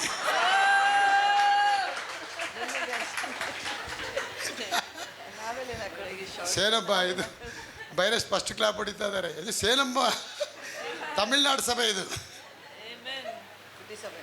ಜುಬ್ಬಲ್ಲಿ ಹಾಕೊಂಡ್ಬಿಟ್ರೆ ಈಸಿಯಾಗಿ ಡ್ಯಾನ್ಸ್ ಎಲ್ಲ ಆಡ್ಬೋದು. ದೇವ್ರು ನಮಗೆ ಸ್ತೋತ್ರವಾಗಿ. ದೇವ್ರ ಸನ್ನಿಧಾನ ಅಂತ ಅಷ್ಟು ಸಂತೋಷ ರೀ. ಅಷ್ಟು ಸಂತೋಷ ಪಡಬೇಕು ನಾವು. ಯಾವಾಗ ನೀವು ಸಂತೋಷ ಅನ್ನೋದು ಕಲ್ಟಿವೇಟ್ ಮಾಡ್ತೀರಾ, ಆಟೋಮ್ಯಾಟಿಕ್ ಆಗಿ ಆರೋಗ್ಯ ಬಂದ್ಬಿಡುತ್ತೆ. ಆಮೆನ್. ಆಟೋಮೆಟಿಕ್ ಆಗಿ ನಿಮ್ಮೆಲ್ಲರ ದ್ವೇಷ ಎಲ್ಲ ಹೋಗಿ ಕಿರಣ್ ಅವರೇ ಆ ಪ್ರೀತಿ ಉಕ್ಕಿ ಬಂದ್ಬಿಡುತ್ತೆ ನನಗೆ. ಆ ಪ್ರೀತಿ ಅನ್ನೋದೇ ನೋಡಲಿಲ್ಲ, ಮಶಾಣದ ಮುಖ ಇದ್ದಂಗೆ ಇತ್ತು ನೋಡಿ. ನನ್ನ ಮುಖ ನೋಡ್ಬೇಕಾದ್ರೆ ನನ್ನ ಮುಖ ನೋಡೋಕೆ ನನಗೆ ಭಯ ಆಗೋದು. ಅಯ್ಯೋ,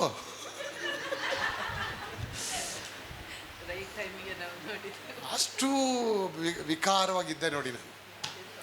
ಯಾವಾಗ ಈ ವಾಕ್ಯ ಬಂದು, ಈ ಪೋಲಿಯೋ ಡ್ರಾಪ್ಸ್ ಯಾವಾಗ ಹಾಕಿದ್ರು ದೇವ್ರ ವಾಕ್ಯ ಅನ್ನೋದು, ಈ ಮುಖ ಹಂಗೆ ತಾವರೆ ತೋಟ ಥರ ಬಂದ್ಬಿಡ್ತಾರೆ.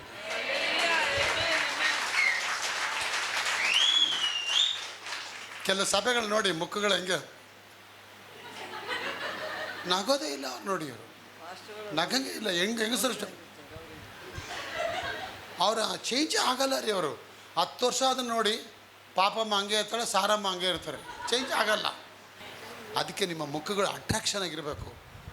ನೀ ಕಪ್ಪಿದ್ರು ಪರವಾಗಿಲ್ಲ, ಆದರೆ ಕಸ್ತೂರಿ ಆಗಿದೆಯಾ, ನಾನು ಅದ್ರ ಪ್ರೀತಿ ಮಾಡ್ತೇನೆ. ಬೆಳ್ಳಗಿದ್ದೇನು ಪ್ರಯೋಜನ?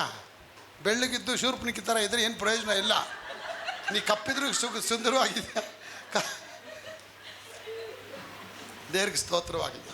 ಆಗ ಅಪ್ಪ ನೋಡೋದು ಹೆಣ್ಮಕ್ಳು ಮುಖ ಕಪ್ಪಗಿದೆಯಾ, ಬೆಳ್ಳಗಿದೆಯಾ, ಹೈಟ್ ಆಗಿದ್ದಾನ, ಶಾರ್ಟ್ ಆಗಿದ್ದಾನ, ಅದೇನು ನೋಡೋದಿಲ್ಲ. ಹೈಟ್ ಆಗಿರೋನು ಬರ್ತಾನೆ, ಹಿಂಗೆ ಬರ್ತಾನೆ. ಅವನು ಅದು ಆರ್ಮಿ ಕಮಾಂಡರ್ ಅಲ್ವಾ, ದಾವಿದಣ್ಣ, ಅವನೊಳಗೆ ಬರ್ತಾನೆ. ಯಾಕೆ ಅಭಿಷೇಕ ಮಾಡುವಾಗ ಎಣ್ಣೆ ಇಟ್ಕೊಂಡವ್ರೆ ಸ್ವಾಮಿಯಲ್ಲೂ. ಆಗ ಸ್ವಾಮಿ ಹೇಳ್ತಾ, ಇವನ್ನ ದೇವ್ರು ಆರಿಸ್ಕೊಂಡಿದ್ದಾರೆ, ಏನು ಬಾಡಿ ಹೈಟ್ ನೋಡು, 6 ಪ್ಯಾಕ್ ಐತಿ ಇವನಿಗೆ, ಪರವಾಗಿಲ್ಲ, ಇವನು ರಾಜ ಆಳತಕ್ಕ ಈ ಮುಚ್ಕೊಂಡು ಪ್ಯಾಕ್ ನೋಡ್ಬೇಡ ಕಣೋ, ಒಳಗಡೆ ಪ್ಯಾಕ್ ಇಲ್ಲ, ಒಂದು ಹೃದಯ ಒಳಗಡೆ ಖಾಲಿ ಇದೆ ಪ್ಯಾಕ್, ಅದನ್ನು ನೋಡ. ಅವನ್ನ ತಿರಸ್ಕರಿಸ್ಬಿಟ್ಟಿದ್ದೀನಿ. ಇನ್ನೊಬ್ಬ ಬರ್ತಾನೆ, 2ನೇ ಮಗ, ಅವನು ಬಾಡಿ ಅಲ್ಲ ಜಿಮ್ ಬಾಡಿ, ಹಾಗೆಲ್ಲ ಕತ್ತಿ ಎಲ್ಲ ವರ್ಷ ಆಡ್ತಾರಲ್ಲ, ಬರ್ತಾರೆ. ತಂದೆ ಹೇಳ್ತಾರೆ, ಇವನು ರಣಶೂರ, ಎಷ್ಟು ಜನಕ್ಕೆ ಕೊಂದಿದ್ದಾನೆ. ಆಗ ದೇವ್ರು ಹೇಳ್ತಾರೆ, ಅವ್ನು ಕೊಂದಿರ್ಬೋದು, ಅದು ಆತ್ಮ ಕೊಂದಕ್ಕಾಗಲ್ಲ, ಅವ್ನ ಕೈಲಿ ಕುಂದೋಗಿದ್ದಾನೆ, ಅವನ ಬಿಟ್ಬಿಡು ಅಂತ. ಈಗ 6 ಜನ ರಿಜೆಕ್ಟ್ ಆಗ್ಬಿಡ್ತಾರೆ. ಕೊನೆಗೆ ಸಾಮೇಲೆ ತಲೆ ಕೆಟ್ಟೋಗ್ಬಿಡ್ತದೆ. ಇದೇನು ಎಲ್ಲರೂ ಬೇಡ ಬೇಡ ಅಂತಾರೆ. ಅಪ್ಪ ಇನ್ಯಾನು ಇವ್ರು ಆರಿಸ್ಕೊಳಕ್ಕೆ ಹೋಗ್ತಾರೆ. ಇನ್ಯಾವ್ದನ ಮಗ ಅವನೋ ನಿನಗೆ, ಅದೇ ಇನ್ನೊಬ್ಬ ಅವನಲ್ಲಿ ಕುರಿ ಕಾಯ್ತಾವ್ರೆ, ಆ ಕಡೆ ಬೂದಿಗೆರೆ ಕಡೆ ಹೋಗೋರೆ, ಅವನು ಆ ಕಡೆ ಹೋಗಿ ಅವ್ರು ಇದ್ರ ಕಡೆ ಆ ಕಡೆ ಹೋಗೋರು, ಅವನು ಈಜಿಪುರ ಕಡೆ ಅವನು ಆ ಕಡೆ ಬರಬೇಕು. ನೀವು ಹೋಗೋರೆ, ನೆನ್ನೆ ಹೋಗಿದ್ದು ಕುರಿಗಳ ಜೊತೆ, ಇನ್ನು ಇವತ್ತಾದ್ರೂ ಬಂದಿಲ್ಲ ಅವನು. ಎಲ್ಲ ನೋಡ್ಕೊಂಬರ್ರ ಹೋಗಿ. ಅವನು ಹೋಗಿ ಕರ್ಕೊಂಬರಕೊಂದು ಹಾಳು ಎದ್ದು ಹೋಗ್ತಾನೆ. ಇವ್ನು ನೋಡಿದ್ರೆ ಅಲ್ಲಿ ಕಾಡಲ್ಲಿ ಕುರಿ ಮೇಯಿಸ್ಕೊಂಡು ಮತ್ತು ಮರದ ಕೆಳಗೆ ಕೂತ್ಕೊಂಡು ದೇವ್ರ ಮಹಿಮೆ ಪಡಿಸ್ಕೊಂಡು, ಒಂದು ಕೊಳಲು ಇಟ್ಕೊಂಡು ತಂತಿರಿ ಇಟ್ಕೊಂಡು ದೇವ್ರಿಗೆ ಮಹಿಮೆ ಪಡಿಸ್ತಾ ಕಿನ್ನರಿ ವಾದ್ಯಗಳಿಂದ ದೇವ್ರನ್ನ ಸ್ತೋತ್ರ ಮಾಡ್ತಾ ಇರ್ತಾನೆ. ಅಪ್ಪ ಕರೀತಾರೆ, ಬಾರ. ಏನಕ್ಕೆ ಗೊತ್ತಿಲ್ಲ, ಬಾ, ಏನೋ ಯಾರೋ ಪ್ರವಾದಿ ಬಂದವರೆ, ಬಾ ನೀನು ಅಂತ ಹೇಳ್ತಾರೆ. ನನ್ನ ಯಾಕಪ್ಪ ಕರೆದ, ನಾನು ಕುರಿ ಕಾಯೋ, ನಮ್ಮ ಹುಡುಗರಲ್ಲ ಅವರಲ್ಲ, ನೀನು ಬರಬೇಕಂತ ಬಾರೋ. ಅಲ್ಲಿವರೆಗೂ ಇವನು ಕೂತೇ ಇರ್ತಾನೆ. ಅಪ್ಪ ಹೇಳ್ತಾರೆ, ಅವನ ಒಳಗೆ ಮಕ್ಕಳ ಒಳಗಡೆ ಬರ್ಬೇಕು, ಏನು ಹಿಂಗೆ ವರಾಂಡ ಲಿಫ್ಟೆಲ್ಲ ಏನಿಲ್ಲ, ಅಲ್ಲಿಂದ ಕಾಡೊಳಗೆ ಬರ್ತಾ ಇದ್ದಾನೆ. ಅಲ್ಲಿಂದ ಬರಬೇಕಾದ್ರೆ ದೇವರಾತ್ಮ ಸಾಮೇರಿಗೆ ಹೇಳ್ತಾನೆ, ಎದ್ದು ನಿಂತ್ಕೊಂಡು ನನ್ನ ಮಗ ಬರ್ತಾವನೆ, ಸ್ಟ್ಯಾಂಡ್ ಅಪ್. ಪ್ರವಾದಿಗೆ ಹೇಳ್ತಾ ಇದ್ದಾರೆ, ದೇವರು ಯಾಚಕನಿಗೆ ಹೇಳ್ತಾ ಇದ್ದಾರೆ, ದೇವರ ಆರಿಸಿಕೊಂಡ ಒಂದು ಮಗ ದೇವರ ಪ್ರವಾದಿಗಿಂತ, ದೇವರ ಯಾಚಕನಿಗಿಂತ ಅವನು ಅಮೂಲ್ಯವಾಗಿದ್ದಾನೆ. ಅದಕ್ಕೆ ದೇವರ ಚಿಕ್ಕ ಹುಡುಗ ಬರ್ಬೇಕಾ, ನಾನು ಯಾಕೆ ನಿಲ್ಬೇಕು ಅಂತ ಹೇಳ್ತಾನೆ ಪ್ರವಾದಿ. ನಿಂತ್ಕೊಳ್ಳೋ, ಮುಂದೆ ನನ್ನ ರಾಜ್ಯವನ್ನು ಆಳತಕ್ಕವನು ಇವನನ್ನು ನಾನು ಆರಿಸ್ಕೊಂಡಿದ್ದೀನಿ, ಇವನ ತಲೆ ಮೇಲೆ ಆ ಎಣ್ಣೆ ಹಾಕೋ ಅಂತ ಹೇಳ್ತಾರೆ. ಅವನು ಒಳಗಡೆ ಬಂದ ತಕ್ಷಣ ಅಲ್ಲಿವರೆಗೂ ಯಾರು ಊಟ ಮಾಡಿರಲ್ಲ, ಯಜ್ಞವೇದಿ ಮಾಡಿರಲ್ಲ, ಯಾವ ಯಜ್ಞದಲ್ಲಿ ಕೂಡ ಸಮರ್ಪಣೆ ಮಾಡಿರೋಲ್ಲ. ಅವನು ಬಂದ ಮೇಲೆ ಅವನ ತಲೆ ಮೇಲೆ ಎಣ್ಣೆ ಹಾಕಬೇಕಾದ್ರೆ ಬೈಬಲ್ ಹೇಳುತ್ತೆ, ದೇವರ ಆತ್ಮ ಪಾರಿವಾಳದಂತೆ ಬಂದು ದಾವೀದನ ಮೇಲೆ ಬಂದು ಕೂತ್ಕೊಂಡ್ರು.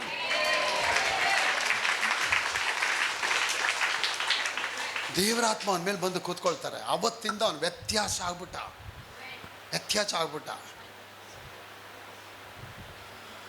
ಹೇಗೆ ಆಗ್ದ ಅಂದರೆ, ಅವನ ಇಡೀ ಅಣ್ಣ ತಮ್ಮಂದರಿಗಿಂತ ಅವನು ಟಾಪಾಗಿ ಬಂದ್ಬಿಟ್ಟ. ಮಕ್ಕಳು, ನೀನು ಯಾವಾಗಲೂ ನೆನೆಸ್ಬೇಕು, ನಾನೆಲ್ಲ ನನ್ನ ಅಣ್ಣಂದರಿಗಿಂತ ನಾನು ಟಾಪಾಗಿ. ಇವತ್ತು ಸಾಲದಲ್ಲಿ ಇರ್ಬೋದು ಮಂಜು ಅವರೇ, ಒಂದು ದಿನ ಬರುತ್ತೆ ನೀವು ಇನ್ನೊರಿಗೆ ಸಾಲ ಕೊಡ್ತೀರಾ ನೀವು.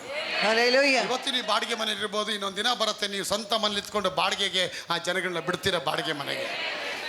ನಿಮ್ಮ ಸ್ಥಿತಿಗಳು ಸೈತಾನಿಗೆ ಗೊತ್ತು. ನಿಮ್ಮನ್ನ ಹೇಗಾದ್ರೂ ಮಾಡಿ ನಿಮ್ಮನ್ನ ಸರ್ಪ್ರೈಸ್ ಮಾಡಬೇಕು. ಯಾಕಂದ್ರೆ ಮುಂದೆ ನೀನು ದೊಡ್ಡ ವ್ಯಕ್ತಿ ಆಗ್ತೀಯಾ, ಮುಂದೆ ವ್ಯಕ್ತಿ ಆದಾಗ ನೀನನ್ನು ತುಳಿತೀಯ ಅಂತ ಸೈತಾನಿಗೆ ಚೆನ್ನಾಗಿ ಗೊತ್ತು.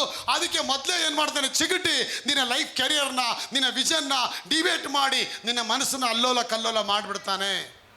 ಅದಕ್ಕೆ ಸೀಕ್ರೆಟ್ ಏನು ಗೊತ್ತಾ Shannon, you have to hit the God's word right in your heart.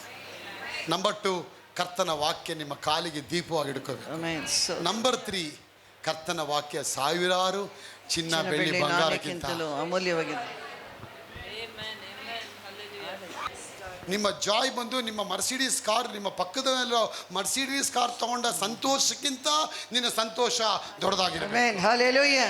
ಅದಕ್ಕಿಂತ ದೊಡ್ಡದಾಗಿರಬೇಕು. ಆ ಸಂತೋಷ ಘನವಾಗಿ ದೇವರ ಸನ್ನಿಧಾನದಲ್ಲಿ ಆಶೀರ್ವಾದವಾಗಿರಬೇಕು. ಅವನು ದೊಡ್ಡ ಮರ್ಸಿಡೀಸ್ ಕಾರ್ ತಂದವನ, ದೊಡ್ಡ ಕೊಳ್ಳೆನೇ ತಂದವನ? ಇಲ್ಲ ಕಣ, ಅದು ನನಗೇನು ಸಮಾನ ಅಲ್ಲ. ನನ್ನ ವಾಕ್ಯ ನನಗೆ ಸಮಾನ. Amen. Hallelujah. 162ನೇ ವಾಕ್ಯ ಏನತ್ತಮ್ಮ? 162ನೇ ವಾಕ್ಯ, Psalm 119 verse number 162. ಒಬ್ಬನು ತಾನು ಸಂಪಾದಿಸಿದ ಒಬ್ಬನು ತಾನು ಸಂಪಾದನೆ ಮಾಡಿದ ದೊಡ್ಡ ಕೊಳ್ಳೆಯಲ್ಲಿ ದೊಡ್ಡ ಕೊಳ್ಳೆಯಲ್ಲಿ ಹೇಗೋ ಹೇಗೆ ಹಾಗೆಯೇ ಸಂತೋಷ ಪಡುವನೋ ಹಾಗೆಯೇ ನಾನು ನಿನ್ನ ನುಡಿಯಲ್ಲಿ ನಾನು ನಿನ್ನ ನುಡಿಯಲ್ಲಿ ಆನಂದಿಸುತ್ತೇನೆ.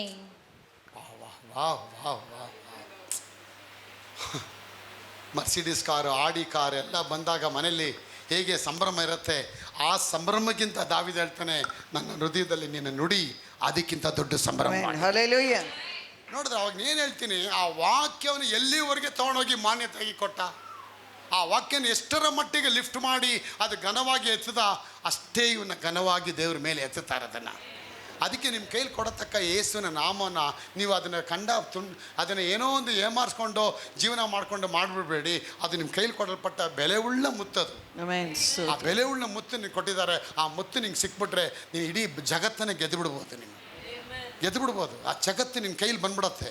ಪ್ರಪಂಚ ನಿನ್ನ ಕೈಗೆ ಬಂದ್ಬಿಡುತ್ತೆ. ಪ್ರಪಂಚದ ಆಶೀರ್ವಾದ ನಿನ್ನ ಕೈಲಿ ಬಂದ್ಬಿಡುತ್ತೆ. ಪ್ರಪಂಚದ ಬೆಳ್ಳಿ ಬಂಗಾರಗಳು, ವಜ್ರ ವೈಡೂರ್ಯ ಪಚ್ಚೆ ಪದ್ಮರಾಗ ಗೋಮೇಧಿಕ ಮಾಣಿಕ್ಯ ಇಂದ್ರನ ನೀಲಸ್ಫಟಿಕ ಎಲ್ಲ ಗರುಡ ಪಚ್ಚೆ ಎಲ್ಲ ಮುತ್ತುಗಳು ನಿನ್ನ ಕೈಗೆ ಬಂದ್ಬಿಡತ್ತೆ. ಸರಿ, ಒಂದು ಕಲ್ಲಿಲ್ಲ ಬೆದರ್ ಕೈಯಲ್ಲಿ ವರಿ ಮಾಡಬೇಡಿ. ಒಂದಿನ ಬರುತ್ತೆ, ಎಲ್ಲ ಕಲ್ಲುಗಳನ್ನ ಇಟ್ಕೊಳ್ತೀರಾ. Amen. ವಜ್ರ Hallelujah. ವೈಡೂರ್ಯ ಪಚ್ಚೆ ಪದ್ಮರಾಗ ಗೋಮೇಧಿಕ ಮಾಣಿಕ್ಯ ಇಂದ್ರನೀಲ ನೀಲಸ್ಫಟಿಕ ಗರುಡ ಪಚ್ಚೆ ಗೋಮೇಧಿಕ ಎಲ್ಲ ಕಲ್ಲುಗಳನ್ನು ನಿಮ್ಮ ಕೈಲಿ ದೇವ್ರು ಇಟ್ಟಿರ್ತಾರೆ. ಬೆಳ್ಳಿ ಬಂಗಾರ, ಸಾವಿರಾರು ಬೆಳ್ಳಿ ಬಂಗಾರಕ್ಕಿಂತಲೂ ಅಶೋಕ್ ಅವರೇ, ನಿನ್ನ ವಾಕ್ಯವು ನನಗೆ ಶ್ರೇಷ್ಠವಾಗಿದೆ. ಆಗ ವಾಕ್ಯನ ಎಲ್ಲಿಟ್ಟಿದ್ದೀರಾ? ವಾಕ್ಯನ ತಲೆ ಮೇಲಿಡಬೇಕು, ಚಪ್ಪಲಿ ಕೆಳಗಿಡಬಾರ್ದು. ಚಪ್ಪಲಿ ಯಾವತ್ತೂ ಕಾಲು ಕೆಳಗಿರಬೇಕು. ಅದು ನಾಮ ಅಲ್ಲಿ ಬರಬಾರ್ದು. ನಿನ್ನ ಜೀವನದಲ್ಲಿ ಎಲ್ಲದಕ್ಕೂ the priority should be always only for the word. Then is the family. First is the word, then is the children. First is the word, then is your business. First is the word, then is your sports. ಯಾವಾಗ ಅದಕ್ಕೆ ದೇವರು ಹಾಕಿರುತ್ತೆ, ಮೊದಲು ಈಗಿರಲಾಗಿ ಏನು ತಿನ್ನಬೇಕು, ಏನು ಒದ್ದುಕೊಳ್ಳಬೇಕಂತ ಚಿಂತೆ ಮಾಡಬೇಡಿ. ಮೊದಲು ದೇವರ ರಾಜ್ಯಕ್ಕಾಗಿ ನೀತಿಗಾಗಿ ತವಕ ಪಡಿ. ಹೀಬ್ರೂ ಟ್ರೆಡಿಷನಲ್ ಬುಕ್ಕಲ್ಲಿ ನೀತಿ ಅಂತ ಅಂದರೆ ಬಿ ಕೈಂಡ್ನೆಸ್, ಅನೇಕರಿಗೆ ದಾನ ಧರ್ಮ ಮಾಡೋಣತೆ. ಆ ಹೀಬ್ರೂ ಟ್ರೆಡಿಷನಲ್, ಈ ಜೂವಿಶ್ ಟ್ರೆಡಿಷನಲ್ ಬೈಬಲಲ್ಲಿ ಕೈಂಡ್ನೆಸ್ ಅಂತ ಹೇಳುತ್ತೆ. ಕೈಂಡ್ನೆಸ್ ಅಂದರೆ ಇನ್ನೊಬ್ಬರಿಗೆ ಜನರಾಸಿಟಿ ಆಗಿರು, ದೇವರ ಹುಡುಕು. ದೇವ್ರು ಏನು ಮಾಡ್ತಾರೆ ನೀ ಅದನ್ನು ಮಾಡು, ದೇವ್ರು ಏನು ಹುಡುಕ್ತಾರೆ ನೀ ಅದನ್ನು ಹುಡುಕು. ದೇವ್ರು ಏನು ಮಾಡ್ತಾಯಿದ್ರು? ದಾನ ಧರ್ಮಗಳನ್ನ ಮಾಡ್ತಾಯಿದ್ರು. ದೇವ್ರ ನಜರೇತಿನ ಯೇಸು ಕ್ರಿಸ್ತರನ್ನು ಪವಿತ್ರಾತ್ಮದ ಬಲದಿಂದಲೂ ಅಭಿಷೇಕಿಸಿದನು. ಆತನು ಭೂಮಿಯ ಮೇಲೆ ನಡೆದಾಡುತ್ತಾ, ಸತ್ತವರನ್ನ ಬದುಕಿಸುತ್ತಾ, ಪಿಶಾಚಿಯಲ್ಲಿ ಬಂಧನದಲ್ಲಿದ್ದವನ್ನ ಬಿಡುಗಡೆ ಮಾಡುತ್ತಾ, ಭೂಮಿಯ ಮೇಲೆ ಒಳ್ಳೆಯದನ್ನು ಮಾಡುತ್ತಾ ಸಂಚಾರ ಮಾಡಿದರು. ದೇವ್ರೇನು ಮಾಡಿದ್ರು ನೀ ಅದು ಮಾಡಬೇಕು. ದೇವ್ರೇನು ಮಾತಾಡಿದ್ರೆ ನೀ ಅದನ್ನು ಮಾತಾಡಬೇಕು. ದೇವ್ರೇನು ಮಾತಾಡ್ತಾರೆ? ಅವ್ರಿಗೆಲ್ಲ ಆಗಲ್ಲ ಅಂತಾರ? ಅವ್ರ ಕೆಲವೆಲ್ಲ ಸಾಧ್ಯ. ಅವಾಗ ನೀನೇನು ಅನ್ಬೇಕು? ಸಿಂಹದ ಹೊಟ್ಟೆಯೊಳಗೆ ಏನು ಹುಟ್ಟತ್ತೆ? ನರಿ ಹುಟ್ಟಲ್ಲ, ಅದು ಸಿಂಹನೇ ಹುಟ್ಟತ್ತೆ. ಆಗ ನೀವು ಯಾವ ಮಕ್ಕಳು? ಸಿಂಹದ ಮರಿಗಳು. ಆಮೇನ್. ಸಿಂಹದ ಮರಿಗಳನ್ನ ಹೆಂಗಿರ್ಬೇಕು ನೀವು? ಯಾವುದಕ್ಕೂ ನೀವು ಕೇರ್ ಮಾಡಬಾರ್ದು. ಸಿಂಹಕ್ಕಿಂತ ಆನೆ ದೊಡ್ಡದಾಗಿದೆ. ಸಿಂಹ ನೋಡಿ, ಆನೆ ನೋಡಿ ಭಯಪಡತ್ತಾ? ಅಯ್ಯೋ ಆನೆ, ನೀವು ಹೇಳೋ ಪೆರಿಯನ ಇರಕ್ರೆ எனக்கு பயமா இருக்குது. ಆನೆ ಸಿಂಹ ஒரு நாள் சொல்றதில்லைப்பா. ಸಿಂಹ ಒಂದು ದಿನ ಹೇಳಲ್ಲ. The lion when looks towards the elephant, it never afraid. It confront before the lion, the elephant. ಆ ಆನೆ ಮುಂದೆ ನಾವು ನಿಂತ್ಕೊಂಡು ಹೇಳತ್ತೆ, ನೀನು ನನಗೆ ಬ್ರೇಕ್ಫಾಸ್ಟ್ ಇದ್ದಂಗೆ ಹೋಗೋ ಅಂತ, ನೀನು ನನ್ನ ಡಿನ್ನರ್ ಕಣೋ ಅನ್ನತ್ತೆ. ನೋಡ್ದ ಅದ್ರದ್ದು ಲಯನ್ ಆ್ಯಟಿಟ್ಯೂಡ್ ಆ ಥರ. ಆಗ ನಿಮ್ಮಲ್ಲಿ ಸಿಂಹದ ರಕ್ತ, ಆ ಸಿಂಹದ ಆತ್ಮ, ಆ ಸಿಂಹದ ಮನಸ್ಸನ್ನ ನಿಮ್ಗೆ ಇಟ್ಟಿದ್ದಾರೆ. ಅದಕ್ಕೆ ದಾವಿದನ್ನು ತಿಳ್ಕೊಂಬಿಟ್ಟ, ನಾನು ದೇವ್ರ ಮಗ, ನಾನು ದೇವ್ರ DNA ಹೊತ್ಕೊಂಡಿದ್ದೀನಿ, ದೇವರ ಮಗನಾಗಿ ದೇವ್ರು ಮಾಡೋ ಎಲ್ಲ ಕೆಲಸ ನಾನು ಮಾಡ್ತೀನಿ. ದೊಡ್ಡ ರಾಕ್ಷಸನೇ ಬಂದರೂ ಕೂಡ ಅವನು ಕೊಲ್ತೀನಿ. ಇವತ್ತು ನಿಮ್ಗೊಂದು ಸಣ್ಣ ಸಮಸ್ಯೆ ಬಂದ್ಬಿಟ್ರೆ ಸಾಕು, ಲೈಟ್ ಬಿಲ್ 300 ರೂಪಾಯಿ ಆಗಿದೆ, 600 ರೂಪಾಯಿ ಬಂದ್ಬಿಡು. ಅಯ್ಯೋ ಲೈಟ್ ಬಿಲ್ 600 ರೂಪಾಯಿ ಬಂದೈತೆ, ನಿಮ್ಮ ಲೈಟ್ ಆಫ್ ಆಗ್ಬಿಟ್ಟಿರುತ್ತೆ ಮುಖದಲ್ಲಿ ನೋಡಿ. ಎಲ್ಲ ಬಾಡು ಎಲ್ಲ ಕತ್ತಲ್ಲಿ ಕೂತ್ಕೊಳ್ಳಿ. ಲೈಟ್ ಬಿಲ್ 600 ರೂಪಾಯಿ ಆಗಿದೆ. ಯಾವುದೋ ಒಂದು ಪಾಸ್ಟು ಎ ಸಿ ತಂದು ಹಾಕೋರೆ, ಎ ಸಿ ಆನೇ ಇಲ್ಲ. ನನಗೆ ಬೆವರ್ತಾ ಇದ್ದೆ. ನಾನು ಹುಡುಗರಿಗೆ ಅವ್ರ ಅಸ್ಟೆಂಟ್ಗೆ ಹೇಳ್ತಾ ಆನ್ ಮಾಡಪ್ಪ ಎ ಸಿ, ಬೆವರ್ತಾ ಇದೆ. ಆ ಪಾಸ್ಟರ್ ಪ್ರಸಂಗ ಮಾಡಿದ್ರೆ ಬೆವರು ಬರಲ್ಲ ಅಂತ ಅವ್ರಿಗೆ. ಅವ್ರು ಅಷ್ಟು ನೀಟಾಗಿ ಮಾಡ್ತಾರೆ. ಕರ್ತರಕ್ಕುಳ್ಳಾಗೆ ಪ್ರಿಯ ಮಾನವರುಗಳೇ, ಇಂಥ ಮಾತ್ರ ಬೆವರು ಬರ್ತದ? ನಾವು ಎಗರಾಡಿ ಸೂಟೆಲ್ಲ ಒದ್ದೆ ಆಗ್ಬಿಡೈತೆ. ಅವ್ನು ಆನ್ ಮಾಡೋದು, ಕೊನೆಗೂ ಅವ್ನು ಆನ್ ಮಾಡಲೇ ಇಲ್ಲ. ಪ್ರಸಂಗ ಬೇರೆ ಆಗಬೇಕು, ಕ್ಯಾಮ್ರಾ ಬೇರೆ ಹಿಡಿತಾ ಇದ್ದಾರೆ. ಸರಿ, ಏನೋ ಬೇಜಾರಾಗ್ಬಿಟ್ಟು ಇರಲಿ, ಅಪ್ಪಂದೇನೋ ಎ ಸಿ ಏನೋ ಕೆಟ್ಟೋಗಿರ್ಬೋದು ಅಂದ್ಬಿಟ್ಟು ಸುಮ್ಮನೆ ಆಗ್ಬಿಟ್ಟು ಇರಲಿ, ಪರವಾಗಿಲ್ಲ, ಇದು ಯಾಕೆ ಬೇಜಾರು. ಎಲ್ಲ ಪ್ರಸಂಗ ಎಲ್ಲ ಆದಮೇಲೆ ಊಟಕ್ಕೆ ಕರ್ಕೊಂಡು ಹೋಗ್ತಾರೆ. ಪಾಸ್ಟ್ಗಳು, ಏನು ಪಾಸ್ಟರ್ ಎ ಸಿ ಕೆಟ್ಟೋಯ್ತಾ? ಇಲ್ಲವೇ, ಎ ಸಿ ಕೆಡಲೆ, ಮತ್ತು ಆನ್ பண்ண கூடாது, ஆன் பண்ணல. கத்தரி தோத்திரம். நம்ம சபை கூட ஏசி இருக்குது எங்களுக்கு. ஆமாம், ஏசி இருக்குது, ஆன் பண்ணியா நீ? ஆன் பண்ணக்கூடாது, ஏன்னா லைட் பில் ಜಾಸ್ತಿ வருது. ಚರ್ಚಲ್ಲಿ ಬಂದವ್ರು ಫೋಟೋ ಇಟ್ಕೊಂಡು ಹೋಗ್ಬೇಕು. ಚರ್ಚಲ್ಲಿ ಎ ಸಿ ಇದೆ, ಆನ್ ಮಾಡಲ್ಲ. ಕೇಳಿದ್ರೆ ಲೈಟ್ ಬಿಲ್ ಜಾಸ್ತಿ ಬರುತ್ತೆ, ಕಟ್ಟೋದಂಗೆ. ಎ ಸಿನೇ ಕೊಟ್ಟವ್ರೆ, ಲೈಟ್ ಬಿಲ್ ಕಟ್ಟಲ್ವ ಅವರು? ನೋಡಿ, ಪಾಸ್ಟ್ ವಿಶ್ವಾಸ ನೋಡಿದ್ರ. ಅದಕ್ಕೆ ಹೇಳ್ತಾನೆ, ತಿಂಗಳು ಬಿಲ್ ಎಷ್ಟು ಹೇಳಿ, ನಾ ಕಳ್ಸ್ಕೊಡ್ತೀನಿ, ಹೇಳಪ್ಪ ಕಟ್ಟು ಅಂತ ಅಂದ. ಮುಂಜಿ ಚಿನ್ನದ ಹಚ್ಬಾರ್ದು ಅವ್ರಿಗೆ. ಆನೆ ಕೊಟ್ಟನು ಹಗ್ಗ ಕೊಡೋದಿಲ್ವಾ? ನಿಮ್ಗೆ ಕೊಡ್ತಾರೆ ದೇವರು, ನಿಮ್ಮ ಅಗತ್ಯಗಳನ್ನ ಪೂರೈಸ್ತಾರೆ. ಆದರೆ ನೀವು ದೇವ್ರನ್ನ ಎಲ್ಲಿಟ್ಟಿದ್ದೀರಾ? ಕಾಲು ಕೆಳಗಿಟ್ಟಿದ್ದೀರಾ, ಎದೆ ಒಳಗಿಟ್ಟಿದ್ದೀರಾ, ತಲೆ ಒಳಗಿಟ್ಟಿದ್ದೀರಾ? ಎಲ್ಲದಕ್ಕಿಂತ ಮೇಯ್ನಾಗಿ ಅವರೇ ನನಗೆ ಶ್ರೇಷ್ಠ ಅಂತ ಇಟ್ಟಿದ್ದೀರಾ. ಅವನಿಗೆ ಶ್ರೇಷ್ಠಾಗಿ ಇಡಬೇಕು. ಸಾವಿರಾರು ಚಿನ್ನ ಬೆಳ್ಳಿಗಳಿಗಿಂತ ನನಗೆ ಆತ ಅಮೂಲ್ಯವಾಗಿದ್ದಾನೆ. ಈ ವಾಕ್ಯಕ್ಕೆ ನಾನೇನು ಮಾಡ್ತೀನಿ? ಅಂಬಲಿಸ್ತೇನೆ. 148ನೇ ವಾಕ್ಯ ಓದಿ ಇವಾಗ ಪ್ರತಿಮಾ ಅವರೇ. 119, 148, 148. What is says for that word? ഇരുളിನ ಒಂದೊಂದು ಜಾವಗಳಲ್ಲಿ ಮುಂಗೊಂಡು ನಿನ್ನ ನುಡಿಯನ್ನು ಧ್ಯಾನಿಸುತ್ತೇನೆ. ನಿನ್ನ ನುಡಿಯನ್ನು ನಾನು early in the morning I wake up for your word. I need your power. ದೇವರ ವಾಕ್ಯ ಶಕ್ತಿ ಬೇಕು. ಎಲ್ಲ ಹೇಳಿದ್ರೆ ಸಾಲದು. ನೀವು ದೇವರ ಸನ್ನಿಧಾನದಲ್ಲಿ ಬೆಳಗಿನ ಜಾವದಲ್ಲಿ ಏನು ಮಾಡಬೇಕು? ಮೊಣಕಾಲು ಹಾಕಿ ಅವ್ರ ಸನ್ನಿಧಾನದಲ್ಲಿ ನೀವು ಕೂತ್ಕೊಂಡು ಪ್ರಾರ್ಥನೆ ಮಾಡಬೇಕು. ಇದು ಪ್ರೇರು. ನೀವು ಯಾವಾಗ ಬೆಳಗಿನ ಜಾವದಲ್ಲಿ ಆ ಪ್ರಾರ್ಥನೆಗೆ ಕೂತ್ಕೊಳ್ತೀರಾ, ಆಗ ಆ ದಿನಕ್ಕೆ ಸೈತಾನ ಏನು ತಡೆ ಮಾಡಿದ್ದಾನೆ, ಆ ತಡೆಗಳೆಲ್ಲ ಒಡೆಯಲ್ಪಡತ್ತೆ. ದೇವರೇ, ನಾನು ನಿದ್ರೆ ಹೋಗ್ತಾ ಇದ್ದೀನಿ, ಆದರೆ ನೀನು ನಿದ್ರೆ ಮಾಡಲ್ಲ ಗೊತ್ತು. ನನ್ನ ಬಗ್ಗೆ ರಾತ್ರಿ ಎಲ್ಲ ಪ್ಲ್ಯಾನ್ ಮಾಡು, ನಾನು ಆರಾಮಾಗಿ ನಿದ್ರೆ ಮಾಡ್ತೀನಿ. ಯಾವುದು ಸೊಳ್ಳೆ ಕಚ್ಚಲ್ಲ, ಯಾವುದು ತೆಗಣೆ ಕಚ್ಚಲ್ಲ. ರಾತ್ರಿ ನಾನು ನಿದ್ರೆ ಮಾಡ್ತೀನಿ. ನಾನು ಬೆಳಿಗ್ಗೆವರೆಗೂ ನನಗಾಗಿ ನೀನು ಎಚ್ಚೆತ್ಕೊಂಡು ನನ್ನ ಬಗ್ಗೆ ನೀನು ಪ್ಲ್ಯಾನ್ ಮಾಡು. ಇವತ್ತೆಲ್ಲ ಕೆಲಸ ಮಾಡಿ ಮುಗಿಸಿದ್ದೀನಿ. ಇವತ್ತು ಈ ಕೆಲಸ ನೀನು ಕೊಟ್ಟಿದ್ದ ಕೆಲಸದೆಲ್ಲ ನಂಬಿಗಸ್ತರಾಗಿದ್ದೀನಿ. ಎಲ್ಲ ಧಾರಾವಾಹಿಗಳೆಲ್ಲ ನೋಡಿದ್ದೀನಿ. 2 ಬಕೆಟ್ KFC ಚಿಕನ್ ತಿಂದಿದ್ದೀನಿ. 6 ಅವರ್ ನಿದ್ರೆ ಮಾಡಿದ್ದೀನಿ ಕಂಬಳಿ ಹೊತ್ಕೊಂಡು. ಗಂಡ ಹೋದ್ಮೇಲೂ ಕೂಡ ಇನ್ನೂ 6 ಅವರ್ ಡ್ಯೂಟಿ ಮಾಡಿ, ಎಕ್ಸ್ಟ್ರಾ ಡ್ಯೂಟಿ ಮಾಡಿ ಮಲಗಿದ್ದೀನಿ. ಕತ್ತರಿ ತೋತ್ರ ಅಂದ್ಬಿಟ್ಟು ಹೇಳೋದಲ್ಲ. ಕಥಾವೇ, ಇವತ್ತೆಲ್ಲ ಕಷ್ಟಪಟ್ಟಿದ್ದೀನಿ, ಸೇವೆ ಮಾಡಿದ್ದೀನಿ. ಒಂದು 15 ಜನಕ್ಕೆ ವಾಟ್ಸಪ್ಪಲ್ಲಿ ಕಾಲ್ ಕಳಿಸಿ ಎಲ್ರಿಗೂ ಸುವಾರ್ತೆ ಕಳಿಸಿದ್ದೀನಿ. ಇವತ್ತೆಲ್ಲ ನಂಬಿಕೆಸಲಾಗಿದ್ದೀನಿ. ಈಗ ನಾನು ಮಲಗಕ್ಕೆ ಹೋಗ್ತೀನಿ. ನಾ ಮಲಗೋದು ಸಾವುಗೆ ಸಮಾನ. ಆದರೆ ನಾನು ಮಲಗಿದ್ರು ಕೂಡ ನೀನು ಮಲಗೋದಿಲ್ಲ. ರಾತ್ರಿ ಜಪ ಇದೆ, ನಿಮ್ಮ ಜಪ ಆಗಬೇಕು. ರಾತ್ರಿ ಜಪ ಇದೇ ಆಗಬೇಕು. ನೀನು ಮಲಗೋದಿಲ್ಲ, ಆದರೆ ನೀನು ಎದ್ದಿರ್ತೀಯ. ನೀನು ಎತ್ಕೊಂಡು ಹಾಗೇ ನನ್ನ ನೋಡಿಕೊಂಡು ನೇಯಾಗಿ ಏನು ಮಾಡಬೇಕು, ಸುಮತಿಗೆ ಏನು ಮಾಡಬೇಕು, ಸೌಮ್ಯಾಗೆ ಏನು ಮಾಡಬೇಕು, ರಾಧಾಗೆ ಏನು ಮಾಡಬೇಕು, ಸುನಂದಮ್ಮಗೆ ಏನು ಮಾಡಬೇಕು, ಎವಾಂಜಲಿಗೆ ಏನು ಮಾಡಬೇಕು, ಮಣಿಗೆ ಏನು ಕೊಡಬೇಕು, ಇದೆಲ್ಲ ನೀನು ಯೋಚನೆ ಮಾಡಿ ಬೆಳಗ್ಗೆ ಎದ್ದಷ್ಟಕ್ಕೆ ಟೈಮ್ ಫುಲ್ ಬ್ರೇಕ್ಫಾಸ್ಟ್ ಥರ ರೆಡಿ ಮಾಡಿಕೊಡು. ಮೇನ್ ಅಂತ ಹೇಳಿ ಮಲಗಿ. ಅಲ್ಲ ಫಿಲಮಿನ 2 ಹಾವು ನೋಡಿದೆ, 2 BC ರೋಡ್ ಥರ ಹಾವು ಥರ ಇತ್ತು, ಒಂದು ಮಾತ್ರ ಕನ್ಕರಡಿ ಯಾವ ಥರ ಇತ್ತು. ಇದೆಲ್ಲ ನೀವು ನೋಡೋಕ್ಕಾಗಲ್ಲ, ಕ್ಯಾನ್ಸಲ್ ಆಗ್ಬಿಡುತ್ತೆ ವಿನೋದವರೇ. ಯಾಕಂದರೆ ನೀವು ಮಲಗಬೇಕಾದ್ರೆ ಹೇಳ್ಬಿಟ್ಟೆ, ದೇವರೇ ನಾವು ಮಲಗ್ತೀನಿ, ಆದರೆ ನೀನು ಮಲಗಲ್ಲ. ಆದರೆ ನೀನು ಎಚ್ಚೆತ್ತುಕೊಂಡು ನನಗಾಗಿ ದೊಡ್ಡ ಕೆಲಸ ಮಾಡ್ತಾ ಇದೆಯಾ, ನನಗಾಗಿ ದೊಡ್ಡ ಪ್ಲಾನ್ ಮಾಡ್ತಾ ಇದೆಯಾ, ನನಗಾಗಿ ದೊಡ್ಡ ಕಷ್ಟ ಮಾಡ್ತಾ ಇದೆಯಾ, ನನಗಾಗಿ ದೊಡ್ಡ ದೊಡ್ಡ ಕಾರ್ಯಗಳೆಲ್ಲ ಯೋಚಿಸಿ ಆಯೋಚಿಸಿ ಅರ್ಥವಾಗಿ ಇಡ್ತಾ ಇದೆಯಪ್ಪ. ನಿನಗೆ ಕೋಟಿ ಸ್ತೋತ್ರ. ಬೆಳಗಿನ ಜಾವ ಎದ್ದೇಳ್ಬೇಕಾದ್ರೆ ಅಪ್ಪ ಇದೋ ಎದ್ದಿದ್ದೀನಪ್ಪ, ನಿನಗೆ ಸ್ತೋತ್ರ ಬಲಿ ಹೇಳ್ತಾ ಇದ್ದೀನಪ್ಪ. ಸ್ತೋತ್ರ ಬಲಿ ಅಂತ ಹೇಳ್ಬೇಕಾದ್ರೆ ನಿನ್ನ ನಾಮ ಮಹಿಮೆ ಹೊಂದತ್ತೆ. ಆವತ್ತಿನ ದಿನ ಬೆಳಗ್ಗೆ ಎದ್ದಾಗ ವನಿತಾವ್ರೆ, ಆ ದಿನ ನಿಮಗೆ ಬ್ಲೆಸ್ಸಿಂಗ್ ಡೇ ಆಗಿರುತ್ತೆ. Because you entered your day with a praise and honoring God, and you're beginning your day with the victory of the Lord. Amen. Hallelujah. ಅದಕ್ಕೆ ದಾವೀದ ಎಲ್ಲಾ ಸಮಯದಲ್ಲಿ ಇದಕ್ಕೆ ಯಾಕೆ ಇದು ಹೇಳ್ತೀನಿ, ದೇವರು ಸೇನಾಧೀಶನಾದ ದೇವರು ಯೆಹೋವನು ಅವನ ಸಂಗಡ ಇದ್ದುದರಿಂದ ಅವನ ಅಭಿವೃದ್ಧಿ ಹೊಂದುತ್ತಾ ಹೋದನು. David went on and became great because the God almighty was with him ಅಂತ ಏನ್ ಅರ್ಥ ಅಂದ್ರೆ, it was not God was with him, it was the God's word was with him. ಆ ವಾಕ್ಯ ಅವನೊಳಗಿತ್ತು, ಆ ಅಭಿಷೇಕ ಅವನಲ್ಲಿತ್ತು, ಆ ವೈರಾಗ್ಯ ಅವನಲ್ಲಿತ್ತು, ಆ ದೇವರನ್ನ ನಮ್ರತೆ ಮಾಡತಕ್ಕಂಥ ಆ ಸಮಾಧಾನ ಭಕ್ತಿ ಅವನಲ್ಲಿತ್ತು. ದೇವರು ಇರಲಿಲ್ಲ ನೋಡಿ, ದೇವ್ರ ಸಿಂಹಾಸನ ಅಲ್ಲಿದೆ, ಆದ್ರೆ ದೇವರು ಇಲ್ಲಿ ಯಾವ ರೂಪದಲ್ಲಿದ್ದಾರೆ? ಅವರ ಮಂಜುಷದ ರೂಪದಲ್ಲಿದ್ದಾರೆ. ಇಲ್ಲಿ ನಿಲ್ಕೊಂಡು ಬಂದಿದ್ದಾರೆ, ಅದ್ಭುತಗಳು ಆಗ್ಬೇಕಾ ಅದ್ರ ಮೂಲಕ ಇದ್ದಾರೆ ದೇವರು. ನನ್ನ ಪ್ರಿಯ ಮಕ್ಕಳೇ, ಇವತ್ತು ದೇವರು ನಿಮ್ಮ ಜೀವನದಲ್ಲಿ ಆಶೀರ್ವಾದ ತಂದಿದ್ದಾರೆ, ಅಭಿವೃದ್ಧಿ ತಂದಿದ್ದಾರೆ, ಉನ್ನತಕ್ಕೆ ತರ್ತಾರೆ. ಇದೆಲ್ಲ ಕಷ್ಟ ಬರುತ್ತೆ, ಕೈ ಕೆಸರಾದರೆ ಬಾಯಿ ಎಲ್ಲ ಜಾಲಿಯಾಗಿರ್ತೀನಿ, ಗಂಡ ಇರೋವ್ರಿಗೂ ಜಾಲಿ, ಎಲ್ಲ ಹೋದ್ಮೇಲೆ ಖಾಲಿ, ಮಕ್ಕಳು ಪೋಲಿ, ಹೆಂಡತಿ ಸಾಲದಲ್ಲಿ ಟ್ರಾಲಿ, ಅತ್ತೆ ಕೋಮ, ಮಾಮ ಡ್ರಾಮಾ ಅಂದ್ಕೊಂಡು ಹೋಗ್ಬಾರ್ದು.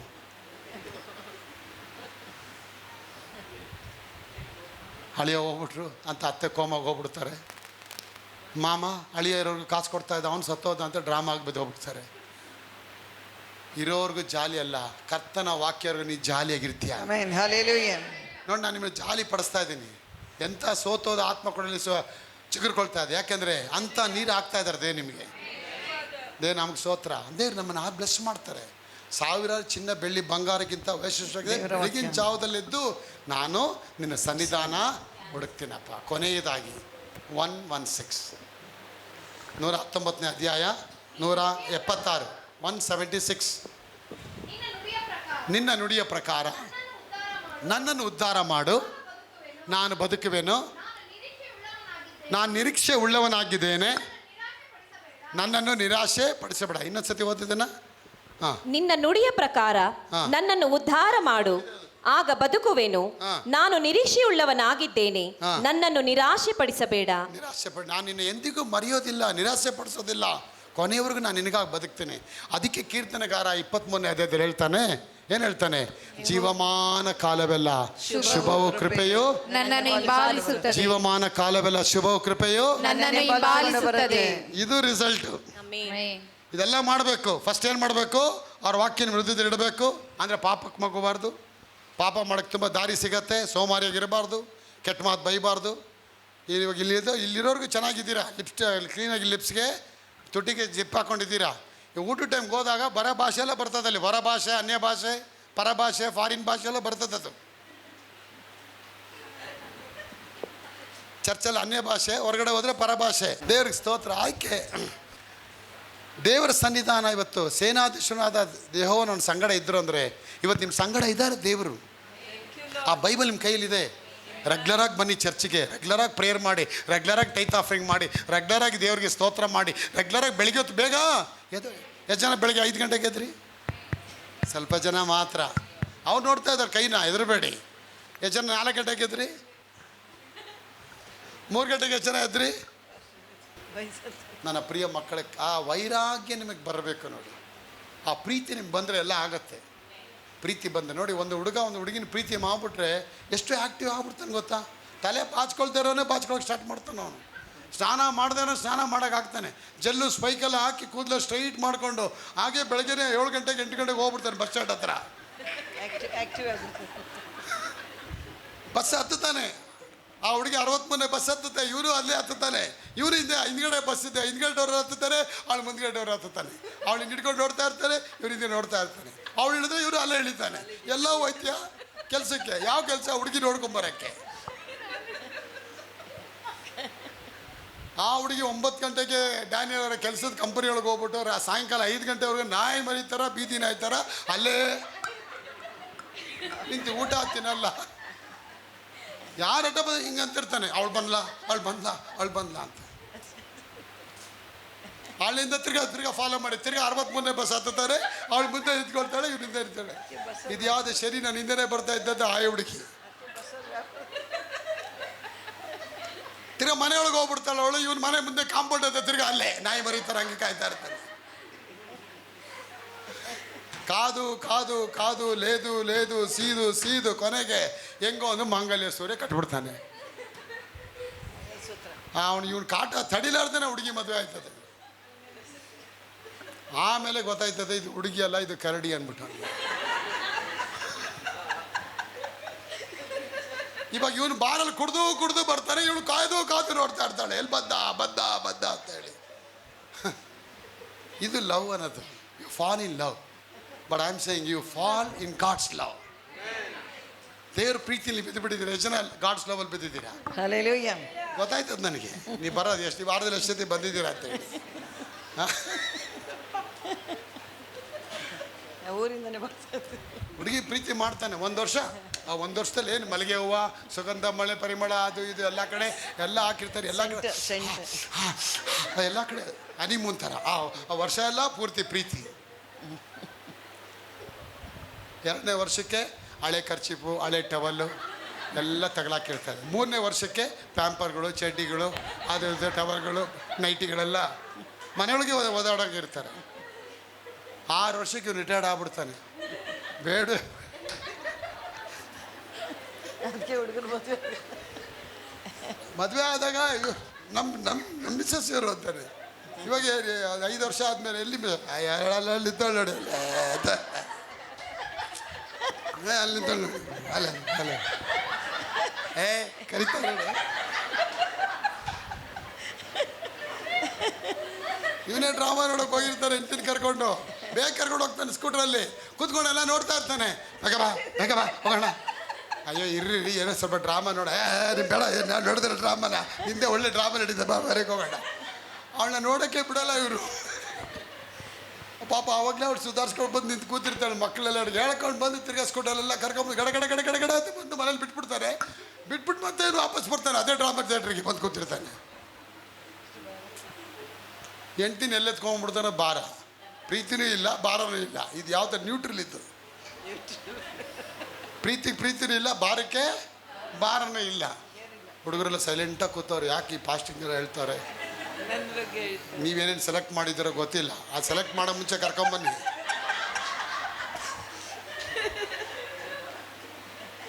ಯತೀಶ್ ಅಳ್ಬೇಡಪ್ಪ, ಸಮಾಧಾನ ಮಾಡ್ಕೊ ನೀವು, ಸಮಾಧಾನ ಮಾಡ್ಕೊ. ಪಕ್ಕದಲ್ಲಿದ್ದಾರೆ ನೋಡು ಬ್ರಹ್ಮಚಾರಿ ಅವರು, ರಾಮಾಚಾರಿ. ಬೈಕೆ ಮದುವೆ ಬೇಡ ಆದರೆ ಕೂತ್ಕೊಂಡ್ಬಿಟ್ಟಿದ್ದಾರೆ ಅವರು. ಬೇಡ, ಸಾಕಾಗೋಗ್ಬಿಟ್ಟಿದ್ದು. ಬೇಡಪ್ಪ, ಈಗಲೂ ಮನೋಜ್ ಕೇಳ್ತೀವಿ, ಮದುವೆ ನೋಡಿ ನಾನು ಹೇಳ್ತೀನಿ, ಇದೊಂದು ಮಾತ್ರ ಮಾತಾಡಬೇಡಿ ನನ್ನ ಹತ್ರ.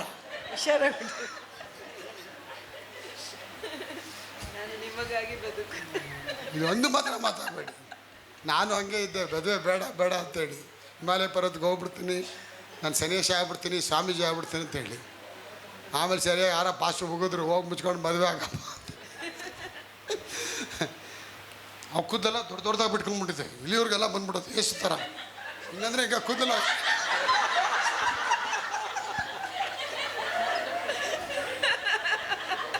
ಯಾಕೋ